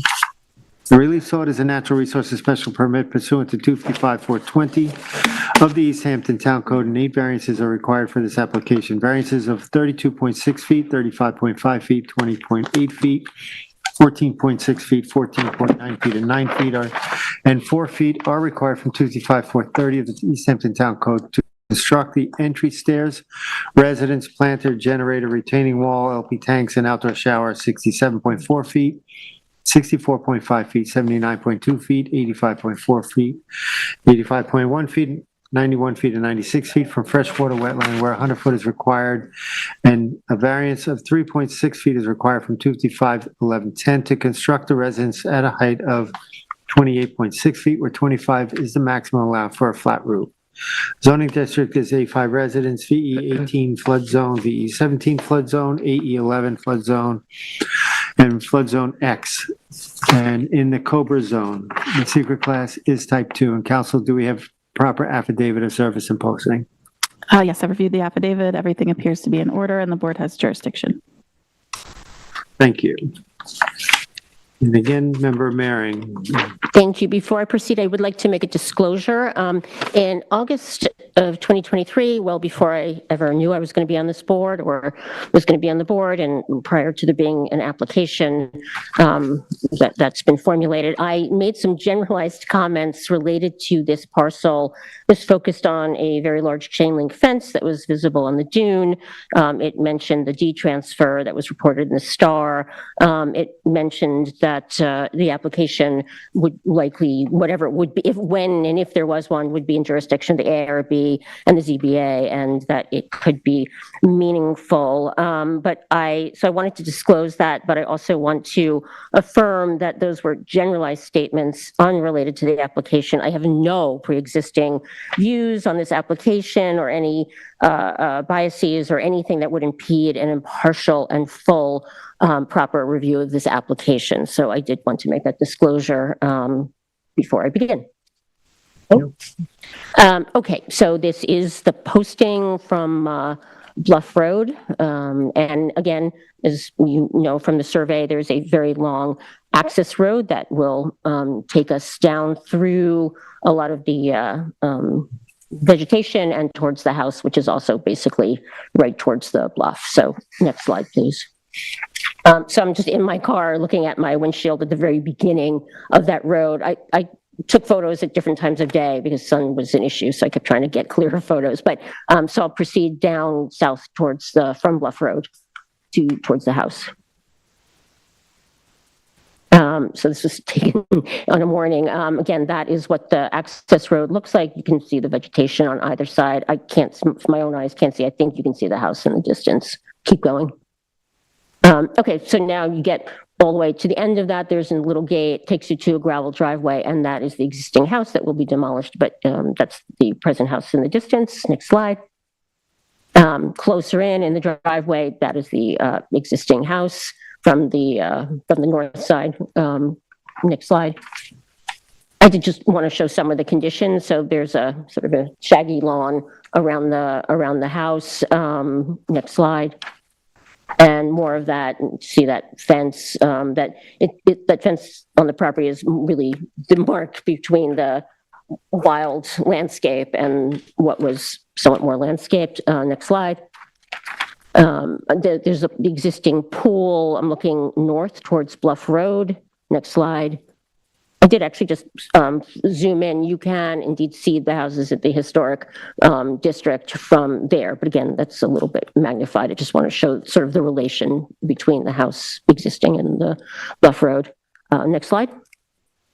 Okay, but back to the other side of the house, that is the Atlantic Ocean, obviously, the dune and the what would be what is the current access to over the dune to the ocean beach. Next slide. And now I've turned my back on that gate and just again looking back at the existing house and where the vegetation, some of the beach grass around it. Next slide. And again, all of that is being demolished in this application. Yeah, keep going. I'm sorry. So the rest of the slides, the applicant submitted a lot of very interesting renderings that show the position of the new house, but I didn't, it's not staked. So I'm going back up that road towards Bluff, and I just want to take snaps of what the vegetation and the topography look like around that road. I think some of which will be in the vicinity of the new, so we can just scroll through them so you can get a look. Duneland, topography, you can just keep going. The vegetation are the same. Grass, I think the wetlands are in some of these areas that I might have captured. Next slide. More of this, that's the vegetation. Keep going. Just really tried to get a general look. I didn't wander off onto all sides of the road into the property. Next slide. And this is, I took this shot. I'm now back on Atlantic Avenue, and you can actually, from Atlantic, you do get a view of the house. You can see it in the distance right there. And so that is something that's noted. This area is also the Bluff Road Historic District.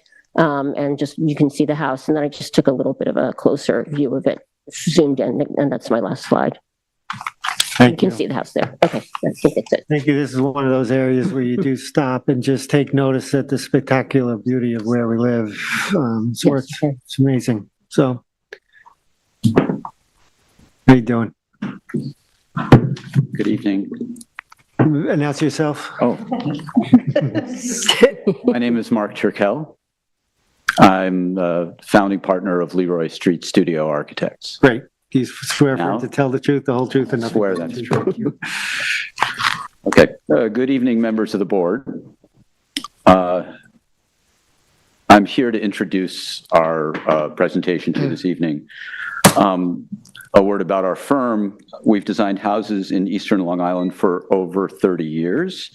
We've been fortunate to work with clients who share our commitment to creating sensitive, carefully crafted architecture, respectful of, even deferential to its context. In all that time, we've never come upon a site more demanding of sensitivity than 325 Bluff Road in Amagansett, nor clients more committed to restoring, preserving, and safeguarding a site's natural beauty and integrity. For our presentation this evening, we're very fortunate that the property owner, Karen Seidman Becker, is able to join. After brief introductions, Karen would like to say a few words regarding this project and its significance to her family. Then Carl Smith, a Leroy Street studio principal and our project lead, will walk us through the project's design and how we've sought to create a project that minimizes impact on its extraordinary site. Next, Melissa Dedovich of Peconic Environmental Associates will provide an overview of how specific environmental sensitivities have been addressed. Finally, our land use attorney, Tony Pasca, will speak to the variances requested and their details within the project's zoning framework. Just to very briefly introduce the team, we've worked with a local group of experts on this project and are grateful several were able to join us this evening to help answer any questions. The very brief introduction, I'm not even going to bother turning around. Beth Baldwin, along with Tony Pasca, have advised on sustainable land use and zoning. Ed Hollander, Melissa Rivas, and Rebecca Tran with us on Zoom have been the landscape architects collaborating with Jim Grimes, also here, who consulted on native vegetation, dune and wetland restoration. Drew Bennett and Steve Giles from Drew Bennett's office consulted on environmental and civil engineering. And our contractor, Jim Kim from Men at Work, is also here tonight with us. Hey, Jim. Thank you very much. Now to Karen's introduction. Back in the summer of 2020, Karen and her husband, Mark Becker, commissioned us to design a house for their family. They were interested in a design that was sensitive and timeless, that fit seamlessly into the site, and can easily accommodate generations to come. They recognized their site's special nature, embraced the responsibility of really understanding and protecting it, and urged our team to leave no stone unturned in finding the best design that does right by the extraordinary site and by this community. For those of us who've been doing this work for decades, there is the occasional project that stands out in its significance and takes on a rare and personal dimension. For me, for our team, this project that we are discussing tonight is one of those. When you hear from Karen up next, I think you will understand why. Thank you. Karen.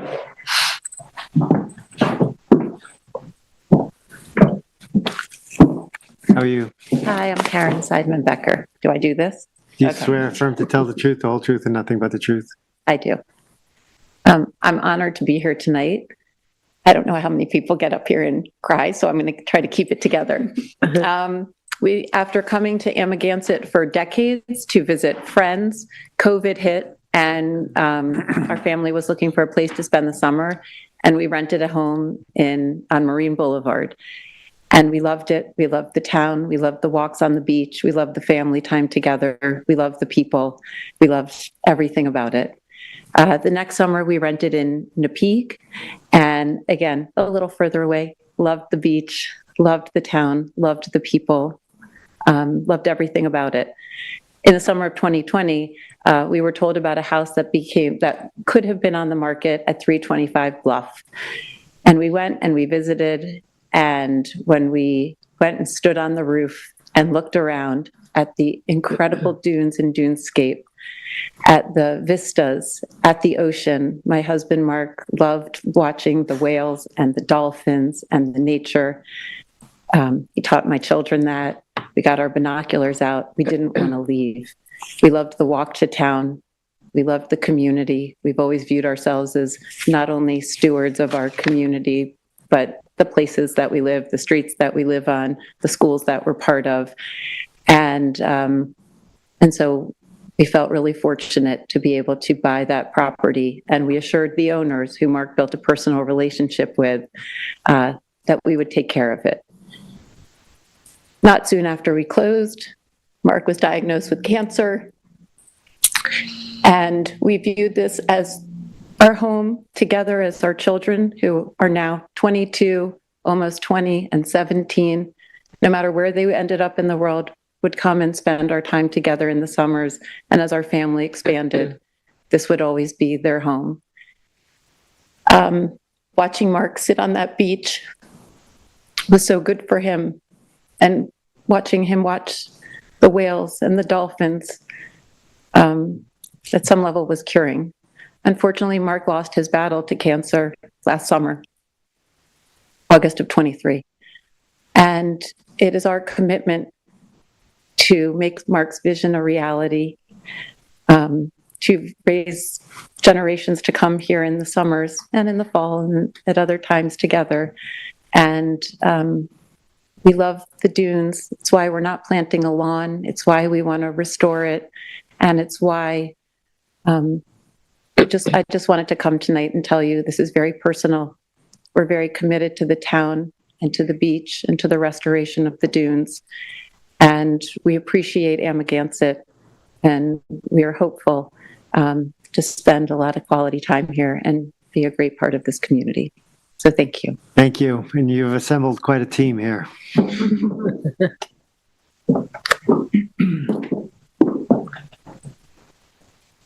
I'm Carl Smith, principal at Leroy Street Studio Architecture. You swear firm to tell the truth, the whole truth, and nothing but the truth? Yes, I do. So when Mark and Karen first introduced us to this project, we too were moved by the beauty of the site and also by their desire to create a home that was all about bringing their family together for generations to come.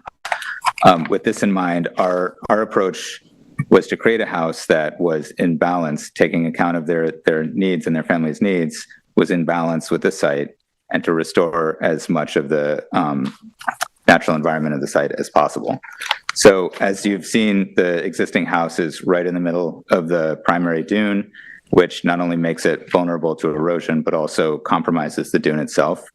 The first goal of our approach to the site, therefore, was to retreat and to move the development further north on the site off of the primary dune, which would also allow us to restore the dune. Related to this, our second goal was to get as much of the development as possible north of the coastal erosion hazard area. We know that's the DEC's jurisdiction, not yours, but it's kind of relevant to our approach to the site. But on the opposite side, we also had to be concerned with the cranberry bog to the northeast of the property. And after we had the property flagged, it turned out there was also a smaller wetland to the northwest of the property.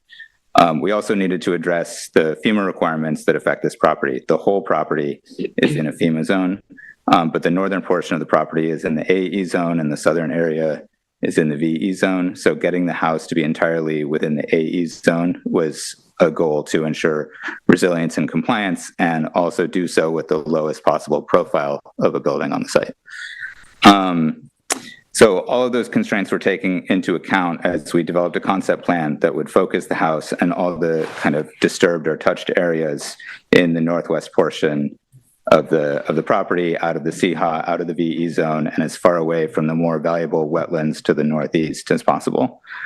We knew that we would require some relief from the wetlands to the northwest, but we and our consultants felt that it was the lesser valuable natural resource to protect, compared especially to the primary dune to the south and the larger cranberry bog wetland system to the northeast. Following Melissa's recommendation, we engaged with Brian Frank and the planning department early in the design process on this project in order to ensure that our assumptions about size, siting, dune and vegetation restoration, and wetland priorities would be in line with the town's goals. He was kind enough to have some initial informal meetings with Melissa and Beth. And based on his feedback, we made some additional modifications to the site plan. We flipped the IAA septic system to the south side of the house. And he had plenty to say about the revegetation plan, which we worked with Jim Grimes and Hollander Design on. Really the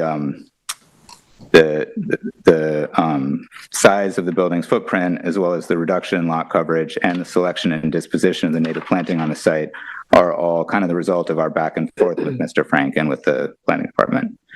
We feel that they do strike an appropriate balance of reducing coverage and overall clearing through revegetation and a less sprawling design, restoring the dune, retreating landward, and preserving and protecting the important wetlands to the northeast. On one way that we reduce the lot coverage, despite the increased square footage of the house itself, is by really trying to consolidate all of the outdoor living spaces to be either on or immediately adjacent to the house.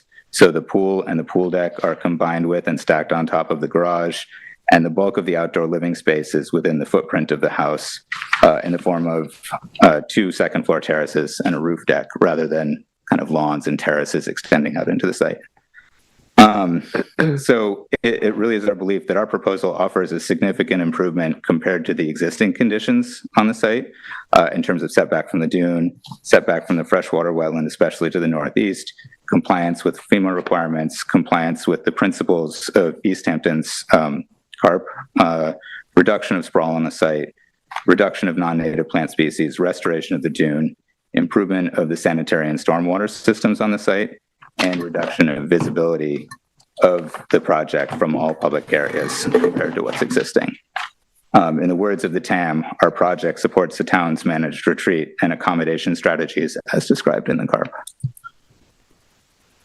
We are asking for some minor height relief. Beth and Tony will address the variances in a minute, but I wanted to point out that the main reason for the minor height variance we're requesting is because of the FEMA construction requirements and the fact that there is no cellar on this project. Due to FEMA, even in the AE zone, our lowest finished floor cannot be lower than 13 feet. And we cannot have any mechanical equipment in the basement of the crawl space. So instead, we have to locate all of our mechanical equipment in drop ceilings and kind of ductwork in drop ceilings throughout the house, both in the upper and lower levels of the house. Because of this, the lower ceilings can get to be a little bit problematically low in some areas.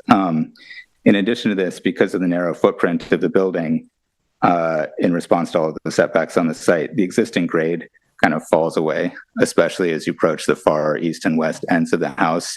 And it's really just at those extremities where we're looking for relief on height. The bulk of the height of the building is within code. It's just kind of at the ends where the grade falls away.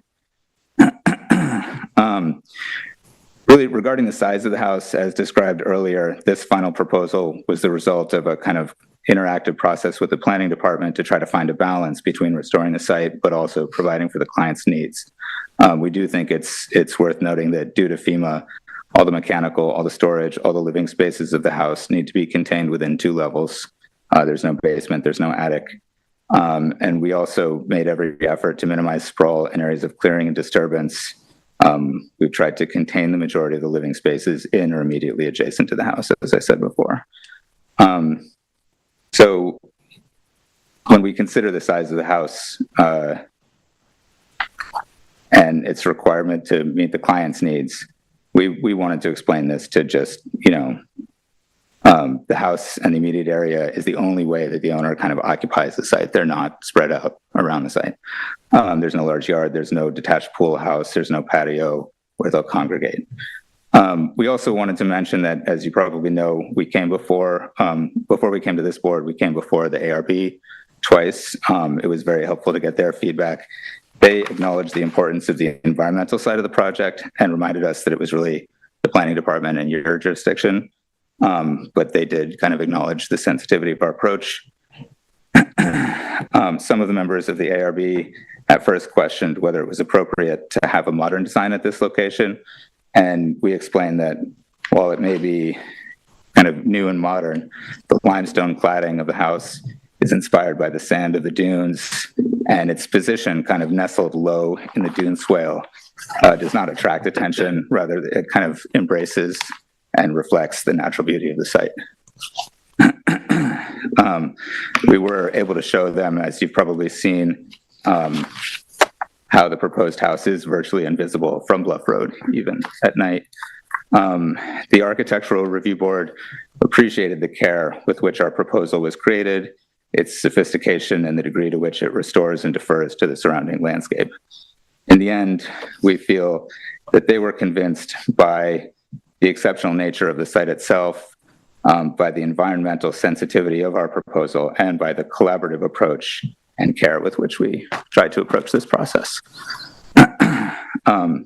So yeah, I mean, this home has really been a labor of love for us and for our client, and it's been a really joyful collaboration with all of these experts. We understand the significant responsibility carried by the planning department and by this board, and we know that you don't take this responsibility lightly. Places like this site, we believe, should be treated with care and deference and stewarded so that they can continue to be to the benefit of generations to come.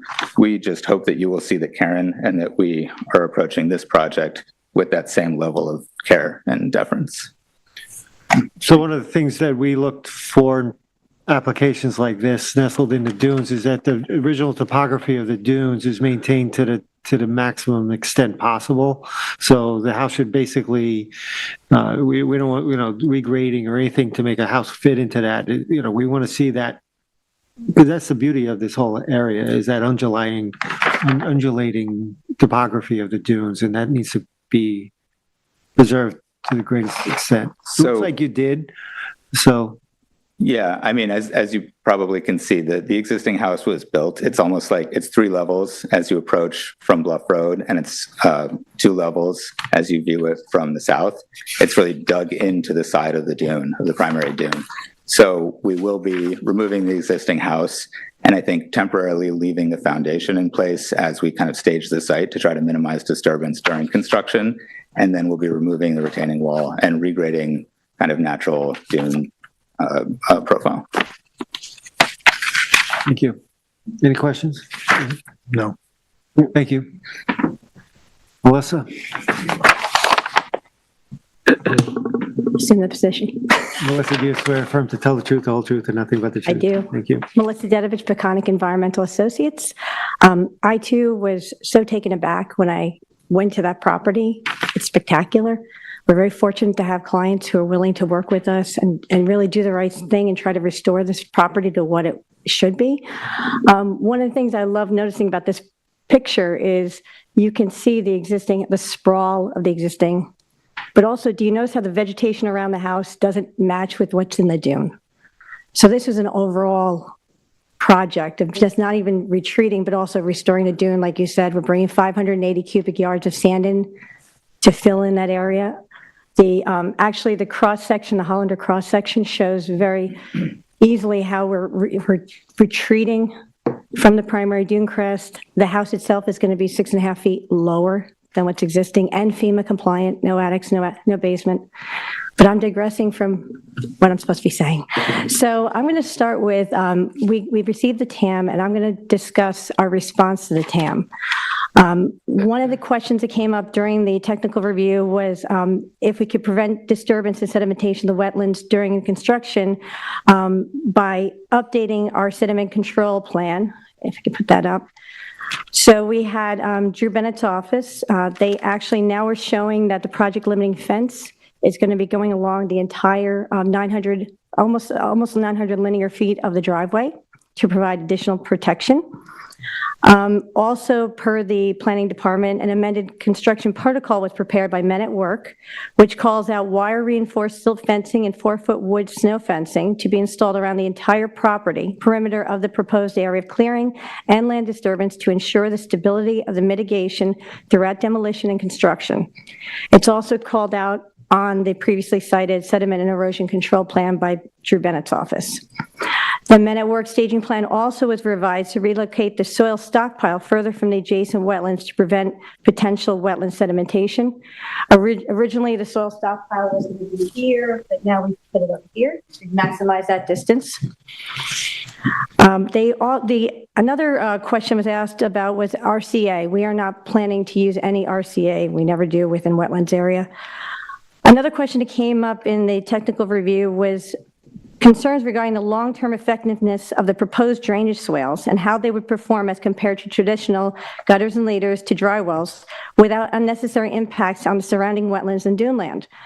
In response, we had Mr. Bennett's office completed a stormwater controls memorandum which addressed the effectiveness of the drainage swales, and specifically it states that the option reduces the need to overclear the existing property, takes advantage of the existing soil's high infiltration rate, it's sand, and eliminates the need for additional underground structures on this sensitive lot.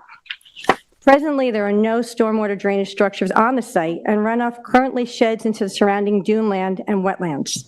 The installation of conventional stormwater drainage structures would likely require additional expansive clearing and the import of fill to achieve adequate separation from groundwater. After considering the factors and available methods to control stormwater runoff, Mr. Bennett's firm concluded that the shallow swale would be better suited for the site, as it meets the drainage standard required by the town design criteria, is low impact, maintains groundwater separation, is easy to maintain, and has an expected useful life of greater than 50 years. The planning department also recommended that a scenic easement be established of 100 feet landward of the primary dune crest to ensure additional protection of the restored duneland habitat, and that's shown on this. So what's great is that the whole area that we restored will be covenanted and protected. The project also includes the installation of a pervious planted gravel garden in to the south of the residence.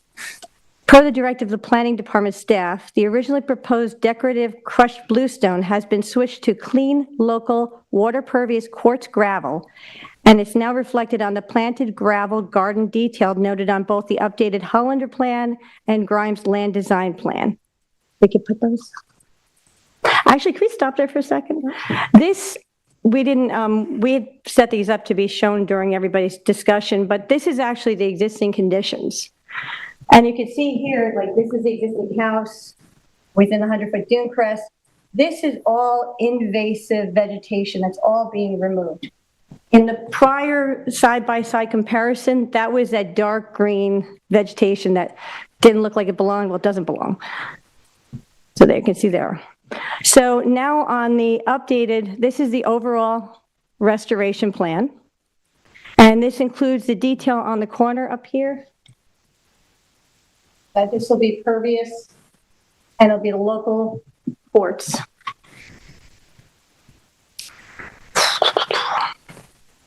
We also, as part of the response to the mission, included an overall proposed revegetation plan, that's what's shown, which clarifies the overall native planting restoration, as well as the removal of the invasive non-native vegetation for the entire site. Although the technical review suggested American beach grass, we actually are going with a little bloom stem. Mr. Grimes is here to address any concerns about it, but we all feel that it meets the criteria of that section of the dune land, whereas American beach grass would be better closer to the beach. This is more of a transitional area. We also just recently received a determination from the New York State Office of Parks, Recreation, and Historic Preservation confirming that the existing house is not a contributing resource to the Bluff Road Historic District. They provided both the demolition and the new plans for the new house, which is a modern house. And they concluded that the proposed demolition and construction of the new residence will have no adverse impact on neighboring historic properties. Just so you know, we are in the process of obtaining a New York State DEC freshwater wetlands permit, as well as getting a coastal erosion management permit. Even though there's just a portion, small little section here that requires a little bit of a coastal erosion variance, but as you can see, we have taken all of the current structures and moved them to a more conforming location. We also have a pending health department, public water, and septic permit application, which they have okayed the design. They're just awaiting receipt of the DEC permit and the town wetlands permit. And I think we're here also, I'm sorry, forgot. And we have Tony Pasca and Beth Baldwin also prepared a memo of law addressing the variance requirements as well as the requirements for natural resource special permit, and they're here to address that now. Thank you. Quick question, Melissa. Okay. On the construction protocol, I know Member Johan will probably have questions on that later, but there's a previous one done by Bulge & Associates. Correct. The one by Men at Work, is that going to supersede that one? Correct. Okay, thank you. Yes, thank you. How are you, Tony? Hi, thank you. Tony Pasca. I'm here with Beth Baldwin from Essex Hefter Angel Italian Pasca. We too have been lucky enough to be part of this project team for a few years now. And it is I can't talk about the variances without first talking about how unique the property is and the neighborhood. Because that is what ends up feeding into this discussion. It's hard to think of any comparable property anywhere in the East End that has this kind of combination of being set back 900 feet off the road on a flag lot and being surrounded by 75 acres of natural dune lands like this. It's really a one of a kind. But what also makes it unique from a variance perspective is there's no neighborhood, really. No neighborhood or no neighbors to speak of that would normally typically form the neighborhood that you guys look at as zoning board members. The neighborhood in this case is really the 75 acres of preserved dune lands with one house, our house.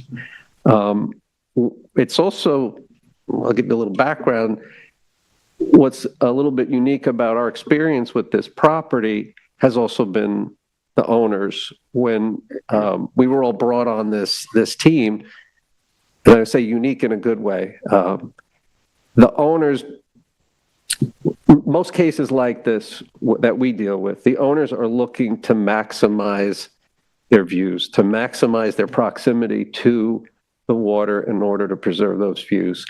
And what we were told early on was that's not the goal here. The goal is not to keep a house in the dunes. It was to get the house out of the dunes. And then that would open up the ability for them to restore the dunes and create a much more natural setting for themselves, which everybody viewed on this project team as a win-win if we could pull it off.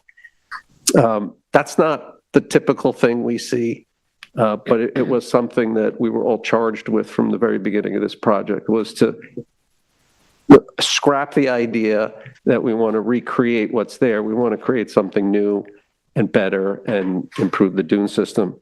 So what that did for us as a design team was really focus on what's the best location for a new house. And that's what has ended up driving these wetland variances, is that quest to find the best location for a new house on this property. As Carl mentioned, the number one goal, and I would probably say number 1, 2, and 3 goal was retreat, and retreat as much as possible, because this is a decent sized property. It's not one of those lots where the dune system is coming so close to the road that you really don't have the ability to retreat. We did have the ability to retreat. And as Carl mentioned, we had to deal with coastal erosion lines. We had to deal with FEMA lines to try to not only retreat, but retreat out of the coastal erosion zone and retreat out of the VE zone to get to a lower zone, which would allow us to keep the house height down too. The current house, just to put it in context, how much retreat we were able to accomplish, the current house is roughly 50 feet from the dune crest. The new house is going to be 187.9 feet to the dune crest. So we've managed with this property to get about 140 feet of additional separation from the dune crest compared to the pre-existing house, which is literally nestled in the side of the landward side of the primary dune. We got out of the VE zone and into the AE11 zone. We got out of the coastal erosion zone, except for a teeny bit of the deck that we are going to have to apply to the DEC for. But really that opened up the client's ability to get to the other goals of the project, which was restore the dune, restore the vegetation, get rid of the lawns, get rid of anything unnatural about this. But it all started from the ability to get the house retreat as far as possible and away from the dunes. And so what that has led to ultimately is the wetlands variances that we're seeking.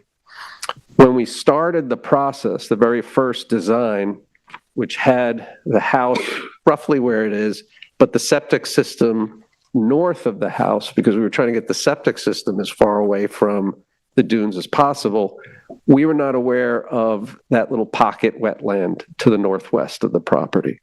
That came up when we had the planning department verify the wetlands. The property had gone through many verifications in the past, up through, I think, early 2000s, and it was never flagged. That wetland had never been, we assume it never existed, and that it was something that developed over time, probably after the pool was put in. But when we designed this and when the Beckers bought the property, nobody was aware of that little wetland. So the first design had that home pushed as far away from the dunes as possible with the septic system on the other side. When the wetland was discovered, the northwest wetland, the conversation was had with the planning department. Our assumption was it was still more important for us to get retreat from the dune system and more important for us to stay as far away from the bigger wetland system, what was referred to as the cranberry bog, because that is a DEC regulated and valuable, let's say more valuable wetland system. So I don't want to put any words in Mr. Frank's mouth, he's not here, but I think we at least felt that he corroborated our feeling about what is the most important natural resource to protect, because we were competing with these different angles coming from three different sides.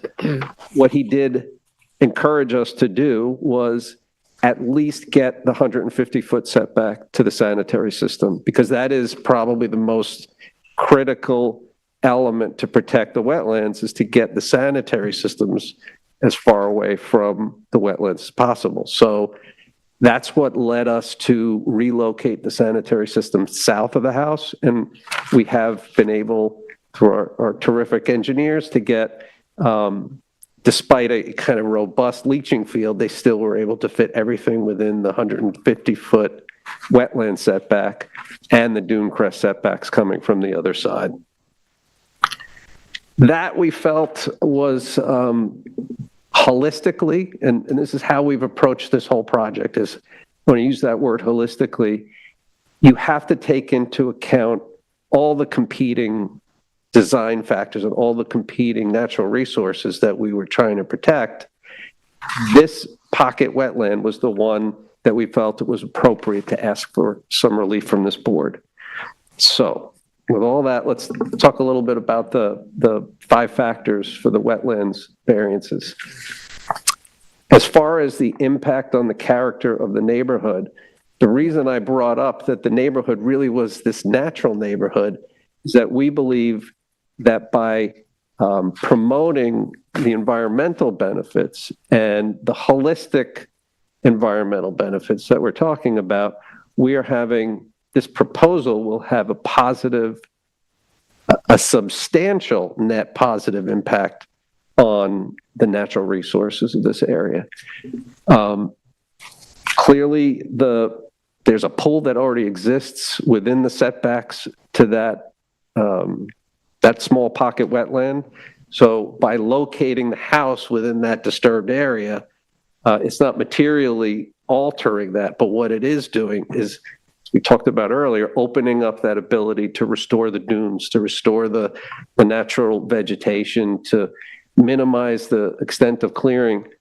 And at the planning department suggestion, we did, not only were we able to get the full 100-foot setback on the dune side, but we have put in, or proposed to put in place, a scenic easement to cover that 100-foot setback area so that it will be protected in perpetuity. So as far as the character of the neighborhood, we think it's only going to be a positive impact on the character of the neighborhood. As far as alternatives, whether there were any alternatives to this project, it's like a jigsaw puzzle when you have competing setback lines, from the one from the cranberry wetland, the one from this pocket wetland, the one from the dunes. We have all these competing setbacks, and we have a coastal erosion line that kind of, I'll do it the other way, dips up this way. With all of those things in place, this is the only location that makes sense for that holistic approach of trying to maximize all the benefits to the natural resources in and around this property. If we moved it at all to the east, we're impacting the bigger wetland. If we move it to the south, we're impacting the dune system. So that's our position, that it's better to locate it here and ask for some relief from the smaller pocket wetland than to ask for any other type of relief. A little comment on alternatives. It was suggested in the TAM question of whether the house could be made smaller. This is the one thing that the family had come up with, was a certain program need to make this project worthwhile to them. Within that context, they gave us free rein to figure out where to put the house, everything else that could be done to the property to benefit it. But this is the minimum size necessary that the family is looking for long-term for generations. We were not, I'll say it this way, I've had plenty of clients who say, I want to ask for the maximum. And then if they turn me down, I'll come back and I'll offer something. That was not what happened in this case. Our clients came to us and we figured out what is the minimum necessary to achieve your goals. And from there, the team figured out a way to fit it all into this sort of perfect spot on the property to accomplish those goals. The only other alternative is to do nothing. And that would be a lose-lose. It certainly would be a loss for the applicants, but it would also be a loss for the community, given that all the benefits that are going to flow from getting the house out of the dune, they just don't happen. And so we think it's a win-win to get the house out of the dune, to get the family the house that they need, but also to accomplish all these good things for the environment, for the community, or for the neighborhood, which is a natural neighborhood. But it would also be a lose-lose to do nothing. As far as the substantiality of the variances, mathematically, we're talking about a range depending on where you measure it from anywhere from 4% to 35%. In the context of the fact that the pool is already in a non-conforming location there. And in the context of what I called the holistic view of the property, existing property is far more non-conforming on almost every single metric than what we're proposing. You have the dunes that are completely non-conforming, you have FEMA that's not conforming, you have every building standard is not conforming, the IA system doesn't exist, we're proposing all that, it doesn't have a drainage plan. So every metric that you can think of is worse under the existing conditions than it will be under the proposal. So looking at it in the sort of combined holistic sense, it's a win-win all around.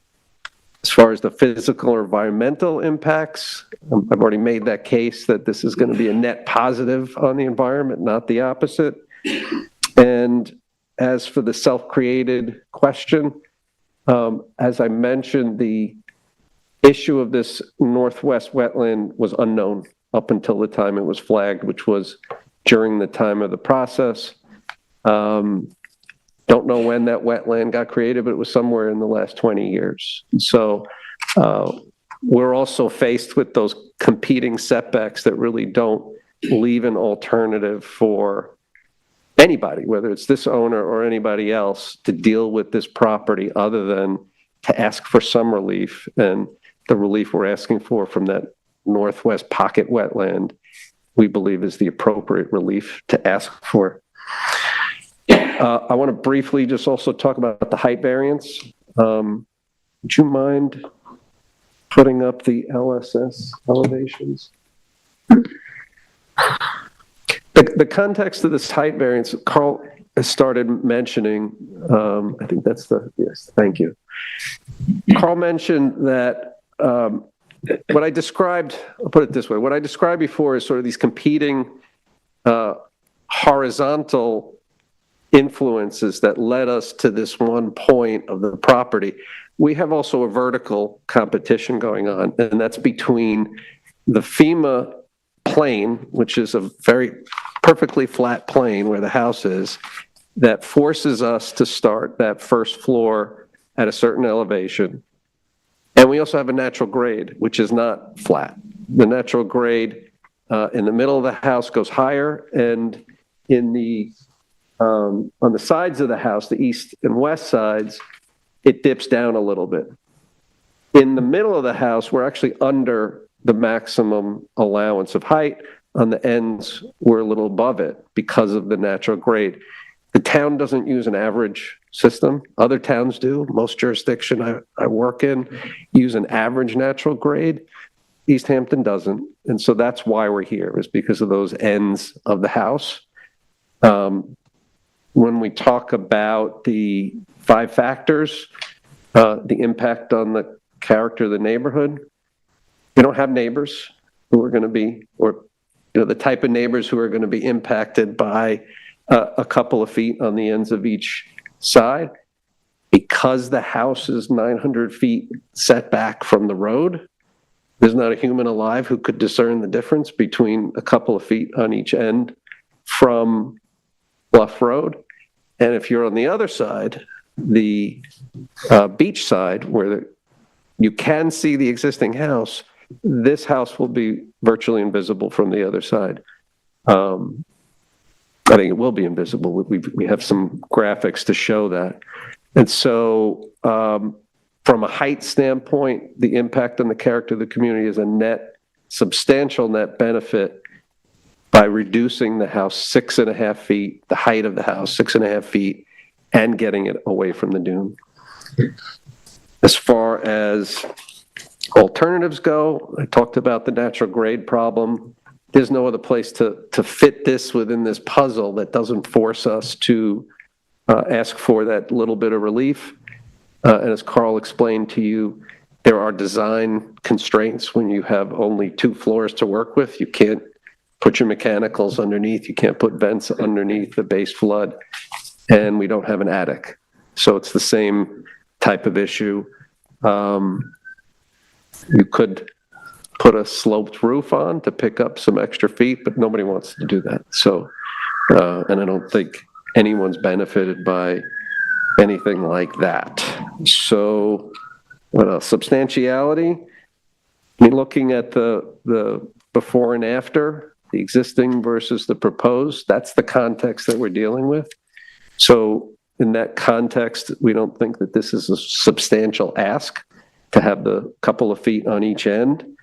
And as far as physical or environmental impacts, I can't even fathom how that height variance would trigger any impacts from an environmental standpoint. And the self-created nature of this, again, we're talking about FEMA and natural grade issues. It's going to affect anybody who takes on this property, whether it's us or anybody else. So that's our argument in favor of the variances. We do need a natural resources permit. I think that's all covered by the arguments that I made on the wetlands variances. Natural resources looks to whether you're degrading the natural resources. We're doing the exact opposite. We're certainly improving the dune system tremendously, and we're taking all protections of that. Even the small northwest pocket wetland, we're still taking the protections necessary, like by adding a robust vegetation plan to separate the house from that little pocket wetland. So we can answer questions. The reason we brought everybody here is we want to answer your questions and not have to put this over. Obviously, you want to hear from your planner, but if you want to do the questions after, we're happy to do that. Anybody have any questions now? I can wait till the planner. I'd like to hear from the planner. Okay. Stand by. Thank you. Thank you for your patience. How are you, Morgan? Hello again, Morgan Slater for the Planning Department. So there's currently a 3,926 square foot residence with a finished basement about 52 feet from the dune crest and within the velocity 17 flood zone that was constructed in 1965 and is non-compliant with FEMA regulations, the town's modern zoning laws. The pool was constructed in 1991 after receiving an NRSP, and it's 75 feet from the northwestern wetland. The wetland had not been identified at that time, so no variances were required for that permit. There is a substantial amount of lawn and ornamental vegetation throughout the property that has been there for decades and is a detriment to the surrounding double dunes habitat, which extends to the east, west, and north of the property for about 75 total acres. The immediate duneland habitat around the property is not particularly pristine because of the presence of Japanese black pine, but as the duneland extends further into the double dunes, there are better examples of pristine duneland habitat. When considering this, the vegetation planted on this residential property can be very influential to the habitat around the property, which is why substantial revegetation and restoration plan on property like 325 Bluff is so important. There were pre-application meetings with the planning department for this project, and the applicant did follow the department's suggestions with their submission. When it comes to the development of a parcel like 325 Bluff Road, planning structures as far north on the property as possible is recommended for coastal resilience purposes, given anticipated sea level rise and an increase in the frequency of damaging coastal storms. Since this property is also constrained by wetlands to the northeast, northwest, and east of the property, a structure that is designed to retreat from the shore is also likely to encroach into minimum wetland setbacks. The encroachment should be limited to the minimum necessary, which is ultimately what the planning department recommends for a parcel as unique as 325 Bluff. For most of the project is condensed into the northwestern corner of the property, so it is closest to the northwest wetland, which is also the smallest wetland system that the project is within jurisdiction of. The residence is the closest structure to the wetland with a setback of 64.5 feet. The wetland to the northeast is bisected by the driveway and can be considered an extensive and diverse cranberry bog. The one variance from this wetland is the underground propane tanks with a setback of 97 feet. A reduction in the size of the residence could result in larger wetland setbacks, which should be considered by the applicant and the board, and that is usually consideration in all redevelopments that are proposed within wetland setbacks. Apart from the overall floor area of the residence, the landward relocation of the residence and proposed duneland restoration provides an improvement to the environmental conditions of the property. The proposed duneland restoration is laudable because it will reestablish a native duneland habitat in an area where it has not existed in about half a century. With the most recent submission, it appears the applicant has updated the proposal to include most of the suggestions made by the planning department in the technical analysis, including the 100-foot scenic easement landward of the dune crest. After reviewing it actually proposed on the survey, we just want to add that we would prefer for the easement to extend all the way down to the southern property line, so it completely encompasses the primary dune crest and then some. Other than that, 99% of the resubmission followed our recommendations. And besides all that, I can answer any questions that the board may have about the property or the application. Okay, can we open it up to questions? Well, I'll start with just asking about the planting plan, because obviously you've had a chance to review it, and it comes from Grimes. And so we're going to see this house get relocated if it goes forward, and then we're going to see the dune restored, and that dune is then going to be planted, and those plants are called out on this here. In terms of technique and in terms of what you say the planning department sees in terms of the planning plan as a whole, and there's also the elimination or the removal of all the invasive species, right? So we have that to look forward to here. But the rest of it, as it goes forward, I know there was a notation about the little blue stem and switching it out. But as far as the rest of it goes, the planning department, we can feel comfortable that the planning department is happy with what we see here right now in terms of the planning plan? Yes, I think, and looking at Member Mearing's photos, it does seem like switchgrass is also predominant in this area. So another suggestion for the little blue stem would also be switchgrass. That seemed to be kind of everywhere where there wasn't beach grass as ground cover. But when we're done, we're going to be looking at the house being dropped down into what should be a dunescape, as if it was dropped by helicopter. Right? When we're done, that's what it should look like. And that's what the planting plan reflects at this point. and you're comfortable with it. I just want to make sure that Yes. we see it, we see what they proposed, but the planning department is fully on board with what we see here. That's And then in terms of the soils, any native soils are going to be preserved. We saw there's a spot for that. So we preserve the seed bank when they go back in place. Yes, and I believe that is a recommended condition in the technical analysis. If not, then I'm recommending that now. Any other questions for Morgan?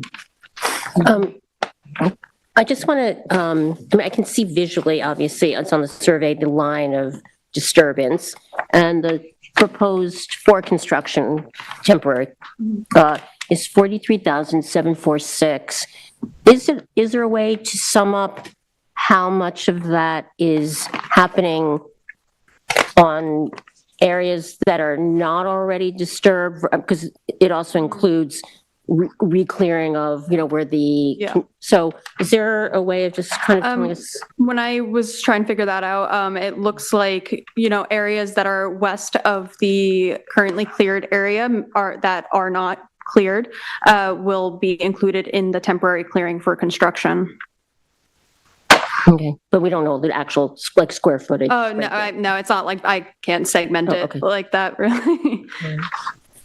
And then the TAM lists the various designations that are over this whole area that surrounds this this beautiful property. Can you go, and I know I've read all the documentation for the SAS, for the Double Dunes Preserve, for the wildlife habitat, but I just want to sort of drill down a little bit on that as we think about the planting plan and really sort of the most appropriate things to the habitat. And I also want to ask about the bird life relative to the glazing and the glass on the house. So,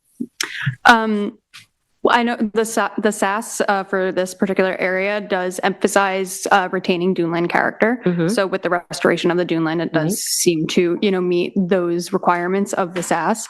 As far as, it is a modern house, and modern houses, have a lot of windows.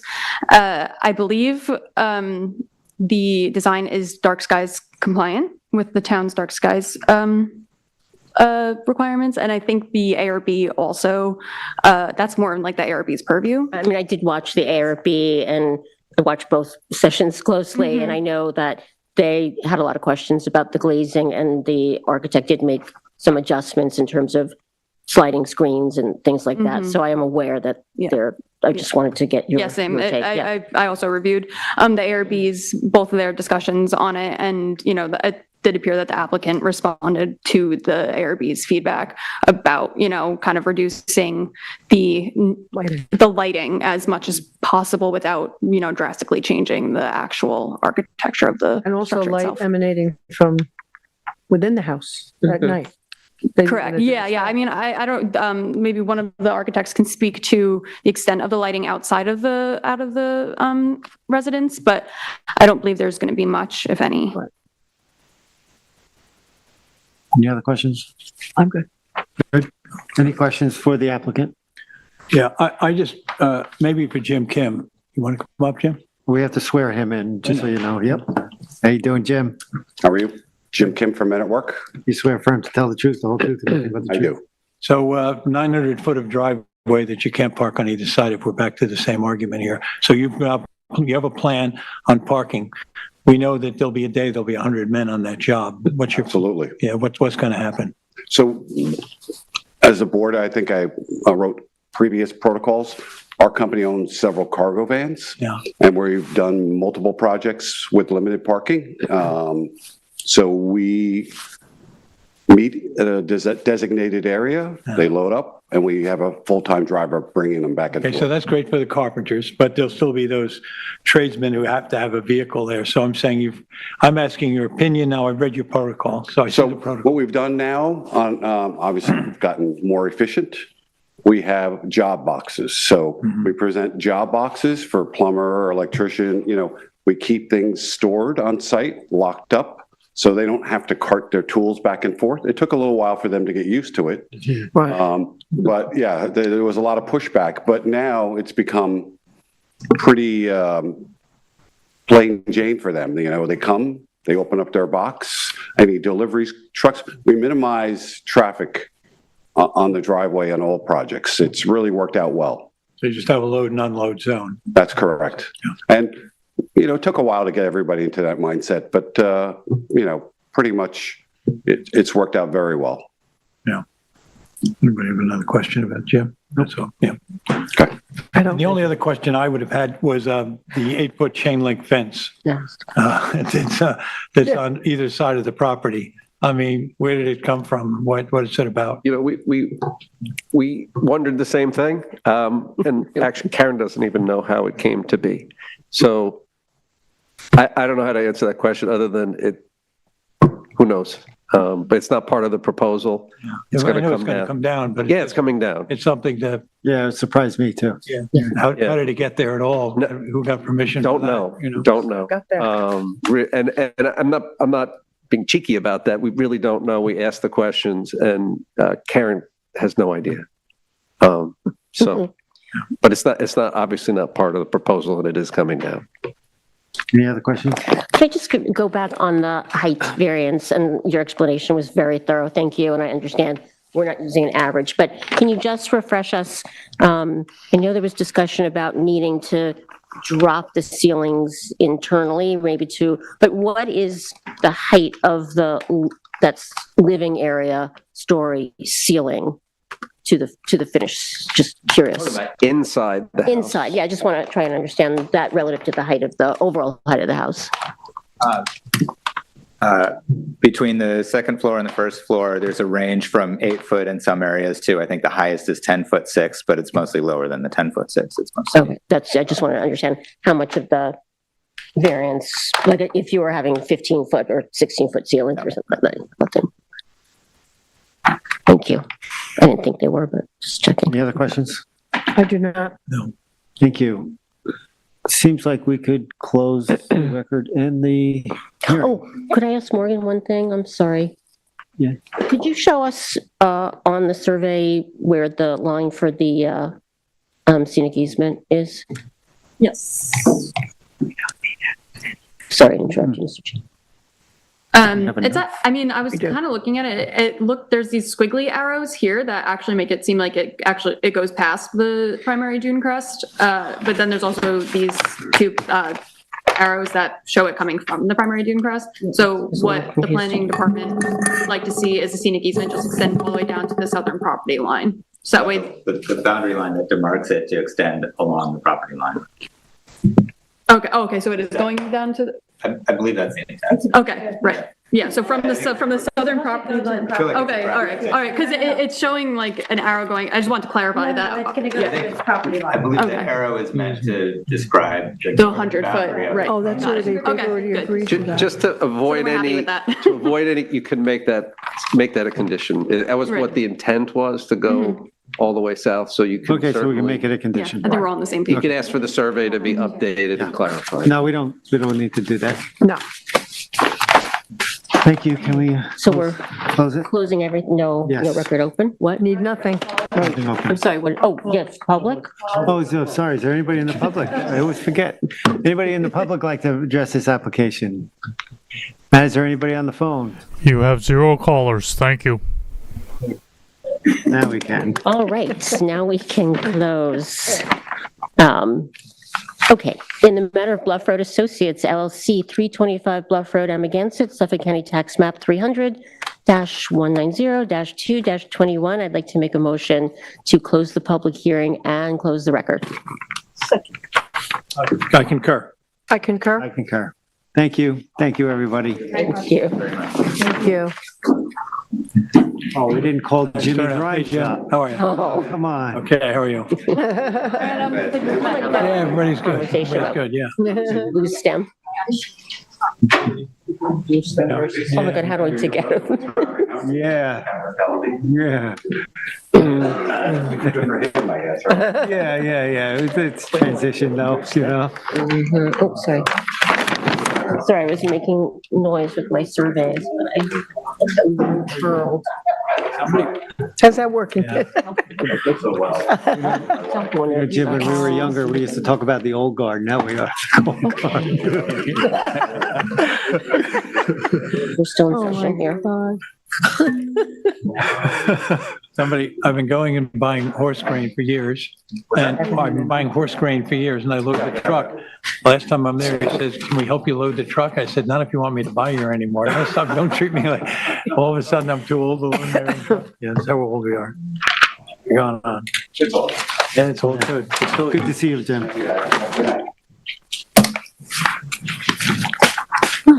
Where'd everybody go? No, I get asked a lot, but no, I live in Hampton. Yeah, you say now we're the old guard.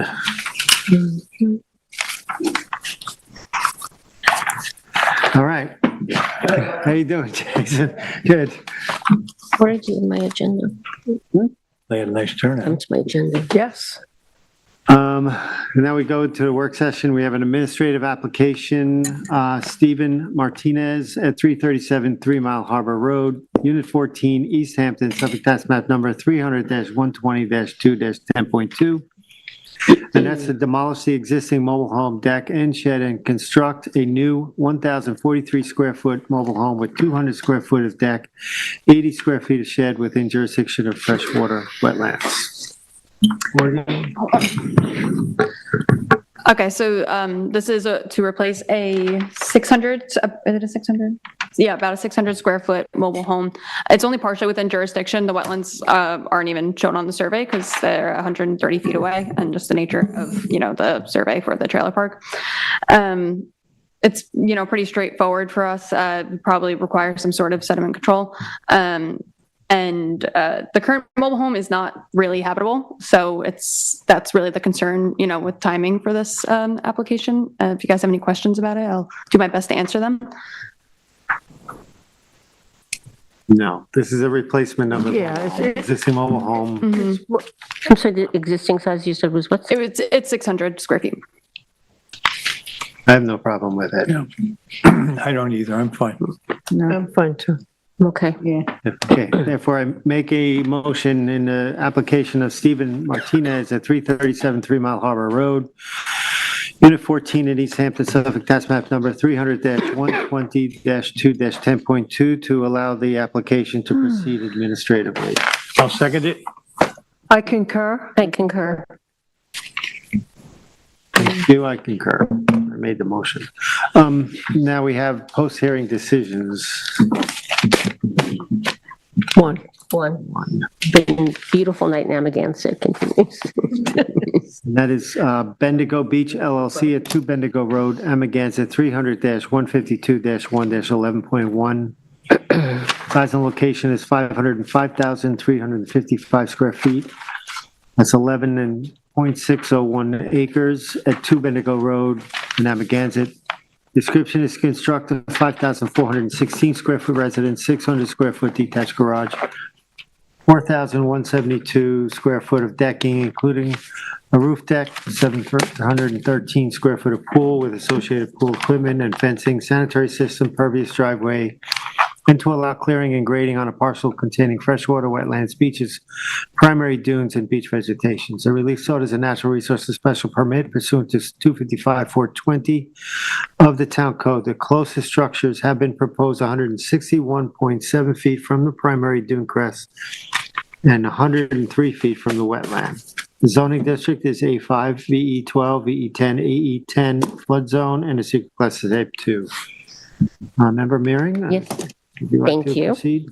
All right, so let's begin here. The public hearing was held on October 29th, 2024. At the hearing, the applicant was represented by Mr. Andy Hammer of Biondo and Hammer with an assist from his partner at the firm, Joel Halsey. Also, the architect on the project, I'm forgetting his first name, but Mr. Webb was in attendance. We did notice at the start of the public hearing, there had been an irregularity relative to posting, and there was a separate posting needed on Cranberry. The applicant's agents were gracious and agreed to repost, and so that was taken care of. The applicant who acquired the parcel in 2020 did not speak at part of the public hearing. No members of the public spoke during the hearing. We did receive 2 letters into the record. One in particular was from the neighbors, the Sullivans, and they had been discussed during the hearing. They were working back and forth with the applicant because of the shared access road and all that. And the letter did note that they were, I'm going to say, pleased by some of the things that were put in the subsequent protocol. Construction protocol. At the end of the hearing, we did close the public hearing. We left the record open until December 19th to take in 3 things: an engineer's report regarding the structural integrity of the culvert bridge as it relates to heavy vehicle traffic that might challenge it during a sizable and extensive construction project. The second thing we left the record open for was to receive an in-depth and very true construction protocol, which is a great portion of our conversation was around protocol, and it addressed the impacts of construction activity, not only on the natural resources on the property, but also the impact on that very winding access road and the natural resources on either side of it. And I think the third thing was for an updated re-veg plan. Other documents that we relied on were the George Walbridge survey, revised November 1, 2023. That survey will ultimately need to be, I think, updated too, because there was discussion about relocating a pool fence from what was on, also some added scenic easements. We also had the TAM written by Morgan Slater, dated October 3rd, and then there were many other plans. I won't go through all of them, but very extensive set of drainage plans and cut and fill and all that. With respect to the parcel, as a reminder, this is part of a 1975 subdivision that carved 4 large parcels out of attractive land contiguous to Gardner's Bay and running down towards Bendigo Road, and then around to Cranberry Hole Road. This property in particular has 150 feet of waterfront on Gardner's Bay. On paper, the lot in total is 11.6 acres. However, wetlands, marshes, swamp forests comprise, I think it's 57% of the lot, or 6.9 acres. And then obviously the code also requires that you strip out the area landward, land seaward, of the dune crest. So when you take it all in, this is a 3.94 acre parcel as it's designed with respect to the magnitude of what can be developed on it. Per the planning department, the wetland, marshes, swamps that define this property are part of a much broader 50 or 60 acre system that run across 12 parcels. We'll come back and look more deeply at the protected natural resources on the lot. I feel like if you've ever watched SNL, the character Stefan, this lot has everything: dune, wetlands, swamps, bluff crests, ancient lichens, everything, the natural resources we did talk a lot about. And this was laid out in the TAM as well. With respect to the application, the applicant has proposed to construct a 5,460 square foot residence, an additional garage, over 4,000 square feet of decking, and a pool and pool equipment. The project will require extensive clearing and regrading in areas that contain some pristine and an important protected duneland vegetation, but the applicant has confirmed all the sands and soils will remain on the site. The still will need to bring in about 1,400 cubic yards of fill to create some needed separation to groundwater for the leaching pools for the septic. The project has purposely been designed not to require any environmental natural resource related variances with respect to either the wetlands or the bluff crest, Gardner's Bay, nor are there any other area variances necessary. Aside from the proposed fencing, the structure, the proposed pool fencing, which is going to change, the structure closest to the wetlands on the property is the pool, and it's, I think, 187 feet from the wetlands. And then On there's a 160-foot setback relative to wetland swales to the west. During the hearing and discussion, Member Berger did ask Mr. Hammer about moving the pool fence even further closer to the house. I think it is going to be moved to the 150-foot wetland setback. There was some ask if it could go further, and that's not going to happen. With respect to the dune crest setback, I think the setback is going to be 161.7 feet in excess of the required 150 feet. The temporary clearing for construction is 28,184, or about 0.6 acres, but the final limits of clearing are being reduced to less than half an acre. So I think it's 19,460 square feet. And then just lastly, in terms of the stats, final building coverage is 6,579. That's less than half of what is permitted, and final total coverage will be 15,260. The house requires FEMA elevation raise. The house, however, still comes in less than the maximum height for a gabled structure at 32.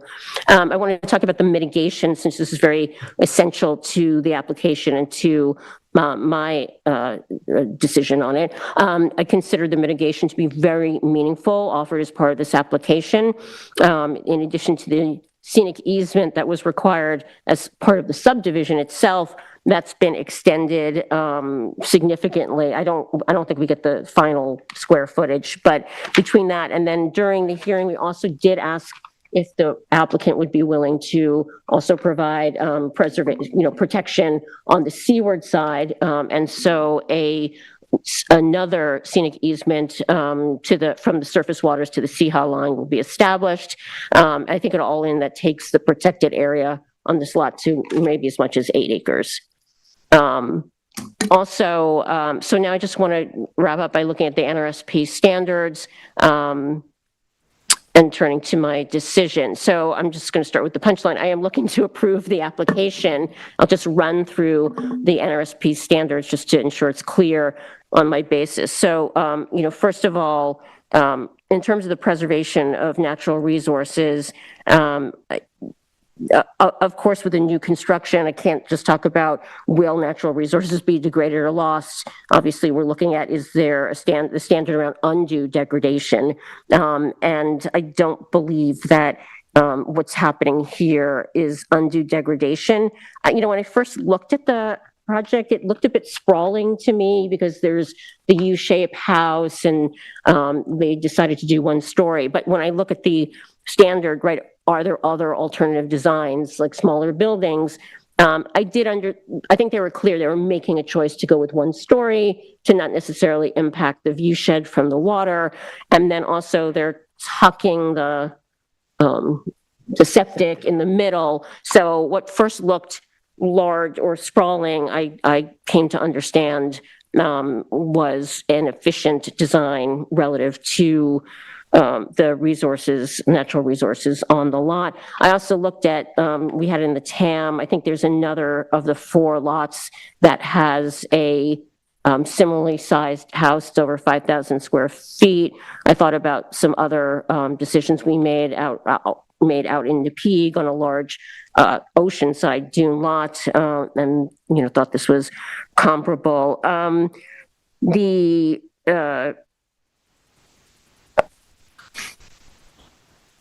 So finally, the next biggest risk. Well, let me just wrap up. But again, I think the final clearing is very reasonable. The re-veg plan, I think, will be, when it's finally approved, will be important. And I think the scenic easements are very important. So I decided my decision is to approve the application. I just want to wrap up by saying the real issue in protection of natural resources is what is going to happen during the construction.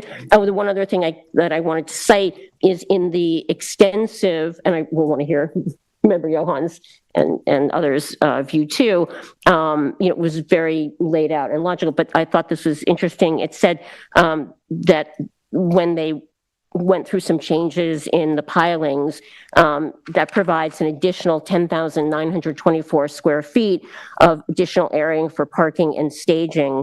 And that brings the area that's available for staging and materials and keeping the soils on site at 13,000 square feet. So I also feel it's very important, but there's no doubt, just every time trucks are going to go up and down, that. So maybe when we're done, if it's approved fully, then we can just perfect the conditions of approval. Thank you. Okay. I mentioned almost everything. Okay. Well, I too am going to approve this, and much of what Member Mearing already stated. I will repeat some things. I actually like the design of this house. It didn't, for me, it didn't really seem that sprawling, but I do like the idea, the U shape, and as you already mentioned, the septic system is got to be graded up, is being tucked inside the house and the other structures, the pool and all that. So it won't be visible. It should be very unobtrusive. The mitigation and the scenic easements, I'm kind of wowed by it all. There was original scenic easement, as we know, with the subdivision when that was created, and in addition to the scenic easement over the wetlands, they agreed to a 100-foot buffer from that. In addition to that, and then, as already mentioned, the additional scenic easement from everything north of the Seha line for the rest of the property. So it's a fantastic property. The house is going to be built on it if that was going to happen, but they have made every precaution, taken every precaution. I think as already mentioned, the protocol, that the construction protocol gets followed very intensely and strictly is probably the critical thing for this. I know the neighbors next door, they approved the project, but they were concerned about that things would be off their property. So I hope they're keeping a good eye on it. So I'm sure they are. But what else did I want to mention? The residents, the building coverage is going to be 6,579 feet. The maximum allowed here would be 13,729. The total coverage is 15,270, and the maximum allowed would be 49,999. And these come nowhere. This house is nicely designed, doesn't come anywhere near maxing out, as we know many applications strive to do. The pool fencing is being moved. Okay,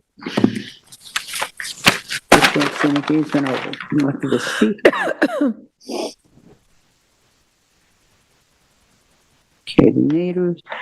All right, and this plan overall, what I love about this plan is that What you're wowed about. I am wowed What did about. you say? I'd like this house, but anyway, myself. But, the whole design of it was done so that it keeps absolute best protection of the bluff crest and the forested marsh wetlands. I mean, I wanted to stay there all day when I looked at this property. It's one-story building, and I know sometimes that, increases the footprint, and it did here, even though it looks very tiny on the survey. It just makes the whole thing fit. Visually, when this house is done, if you drive down Cranberry Hole Road today, at Bendigo Road today, you don't see anything where that is. When this house is built, you still won't see any of that. And if you're on the Gardner Bay side, also they showed the way that would look, the view shed from the water also. And it's actually going to be a little bit less than the existing house to the west of it. So I don't know what else to say. I love it. But, I hope with the construction protocol, the one thing I didn't see though, again, and this does bother me all the time, is It's going to be like, there. who's responsible for following the construction protocols? I read the minute work for the house we just had, the hearing we just had. I think as well as someone this is going to one. be there. And Every day. I guess what I don't like is I don't see a name of a person on that, a signature I on thought it. so, yeah. Kind of boilerplate. I don't know if there's some way we could. Was Minute Work actually hired, or did they do the, Did I because see at in the the protocol? hearing, they weren't hired sure. now. They're Isn't there definitely someone hired. there okay. that may, You know, monitoring every day? Question that's not going to be followed, but What I read that in this. Yeah, we got the additional documents in, they look good. I don't have much more to say other than I really hope it comes out the way I expect it to be. The FEMA compliance, the septic is meeting the separation from groundwater. I don't know what else to say about it. I just think it's a fantastic application and very concerned. thank you. Denise? Yes, thank you. Well, I agree with my fellow board members. The closest structures have been proposed 161.7 feet from the primary dune crest and 103 feet from the wetland. I really feel this project has been designed to really respect the sensitivity of the surrounding wetlands and dune land. The concerns I had were addressed in the construction protocol. There were concerns of neighbors, which only really included the use of the common driveway during construction because of the fragile vegetation. And in general notes, number 4 and 5 in the protocol addresses this, and obviously will be a condition of approval. The other concern I had during the public hearing was the culvert, and the culvert was inspected and showed no signs of deterioration or failure.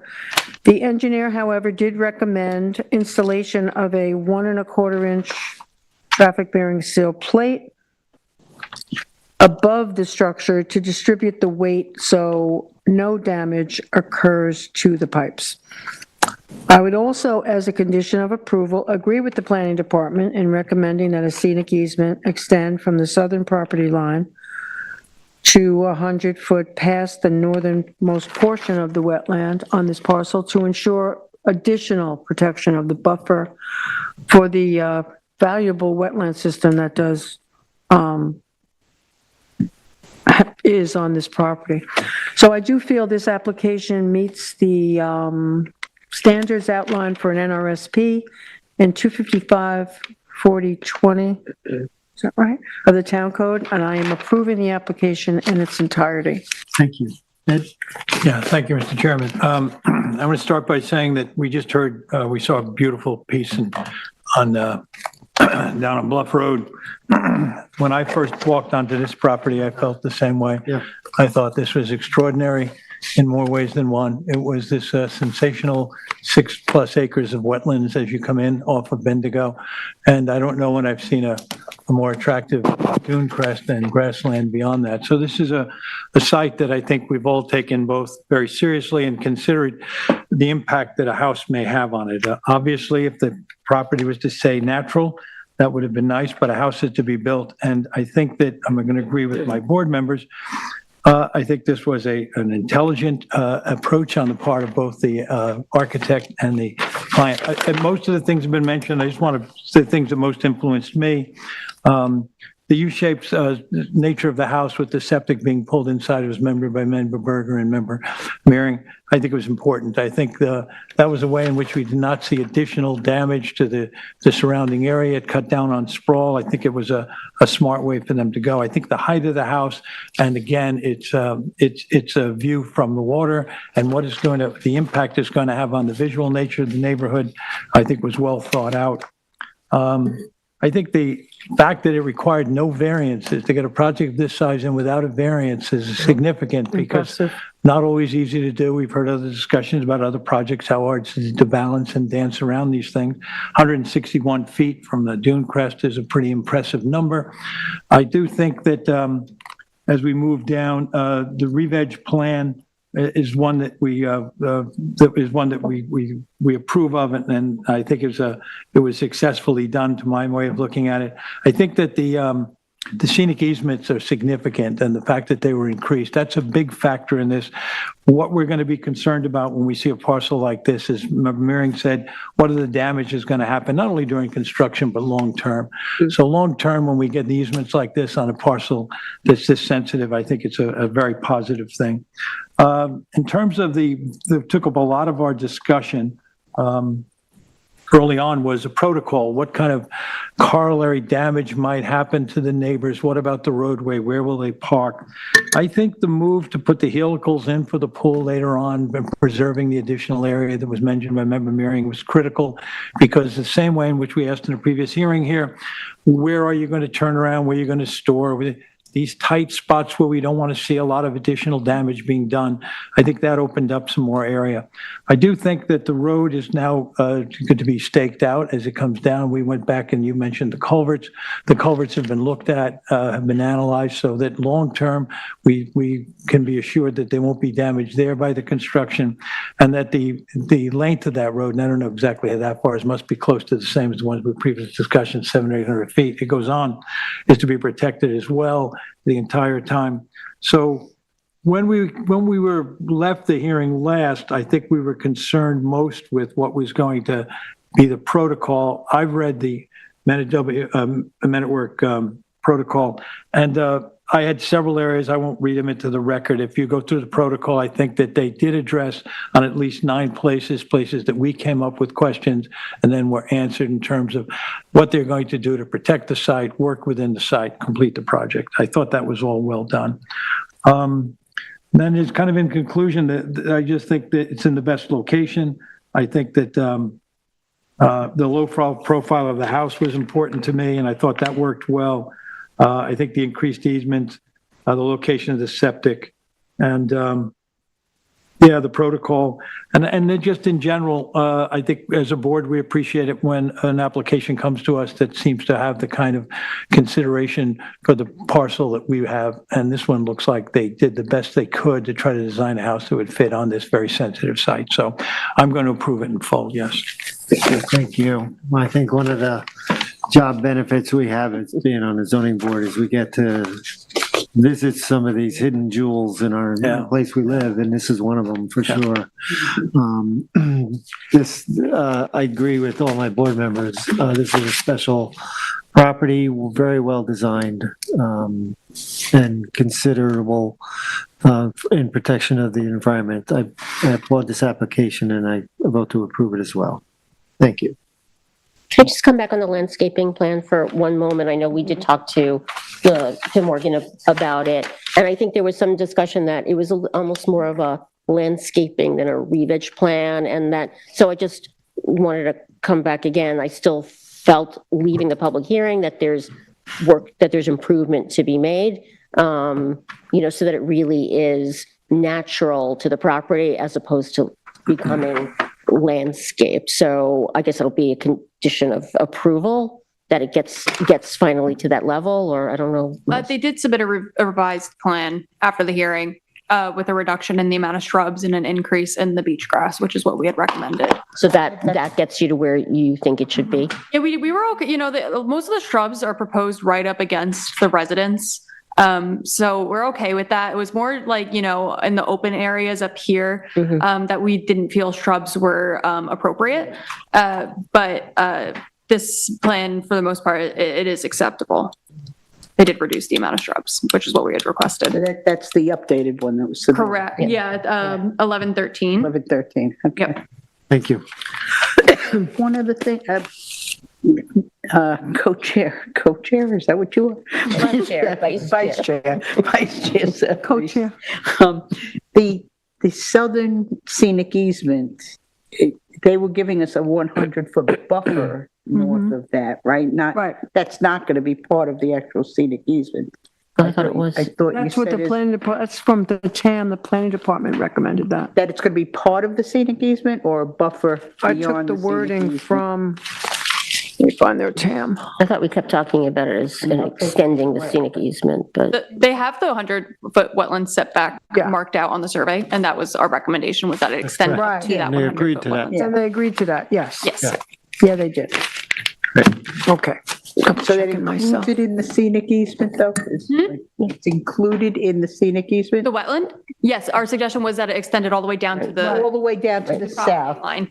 Yeah, to the southern property line. As a, but like a they buffer. added to the scenic easement. So it encompasses the entirety of the wetland and then also an additional. Additional 100-foot Yeah.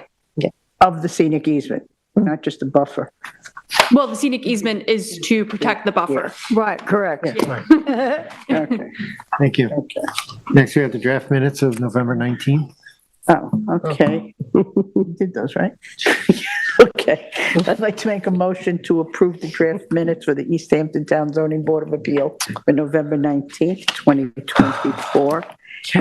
And I think we had to do the 12th also, right? We tabled that, I think. I thought we did the last two. I don't know. I don't think so. Did you change it? Remember, you couldn't change it that night, so we tabled it and now it's changed, I think. I looked at it, it looked okay. So I'm also going to make a motion to approve the draft minutes for November 12th, 2024 for the East Hampton Town Zoning Board of Appeals. Second. I concur. Concur. Concur, thank you. Next, we move on to resolutions. We have Hilser at 3 Mile Harbor Drive in East Hampton. I'm making a motion to adopt the resolution of Hilser 356 3 Mile Harbor Drive in East Hampton, Suffolk Tax Map number 300-56-5-6. I'll second it. Concur. I'll concur. You have Carolyn Purcell Smith? Yes, I would like to make a motion to approve the determination as written for Carolyn Purcell Smith, 22 Robbins Way, Springs, Suffolk County Tax Map number 300-103-6-19. Second. Concur. Concur. Concur. Next, we have Margaret Podniazinski at 79 Bryan Road, Montauk. Remember this one? This was the little deck that they slid off the corner on and doing repairs on. Was the variance without a hearing, right? With the No, hearing, no, sorry. we had a hearing. It was a variance from Sorry, setback. excuse me, yeah. Setback. Sorry. Yeah, so for Margaret Podniazinski at 79 Bryan Road in Montauk, Suffolk County Tax Map 300-68-3-9, make a motion to approve the resolution as written. Second. I'll concur. Concur. Concur. Next, we have Michael Mizinetsky at 29 Whalers Lane, Amagansett. Thank you. I'm going to make a motion to adopt the resolution as written. Second. Just read the Suffolk Tax Map. Oh, I'm sorry. It's been a long night in Amagansett, sorry. I just want to get the Suffolk. No, let me say the motion to, in the matter of Michael Mizinski, 29 Whalers Lane, Amagansett, Suffolk County Tax Map 300-152-2-11. I am making a motion to adopt this resolution as written. Second. Concur. Thank you, Mr. Chair, sorry.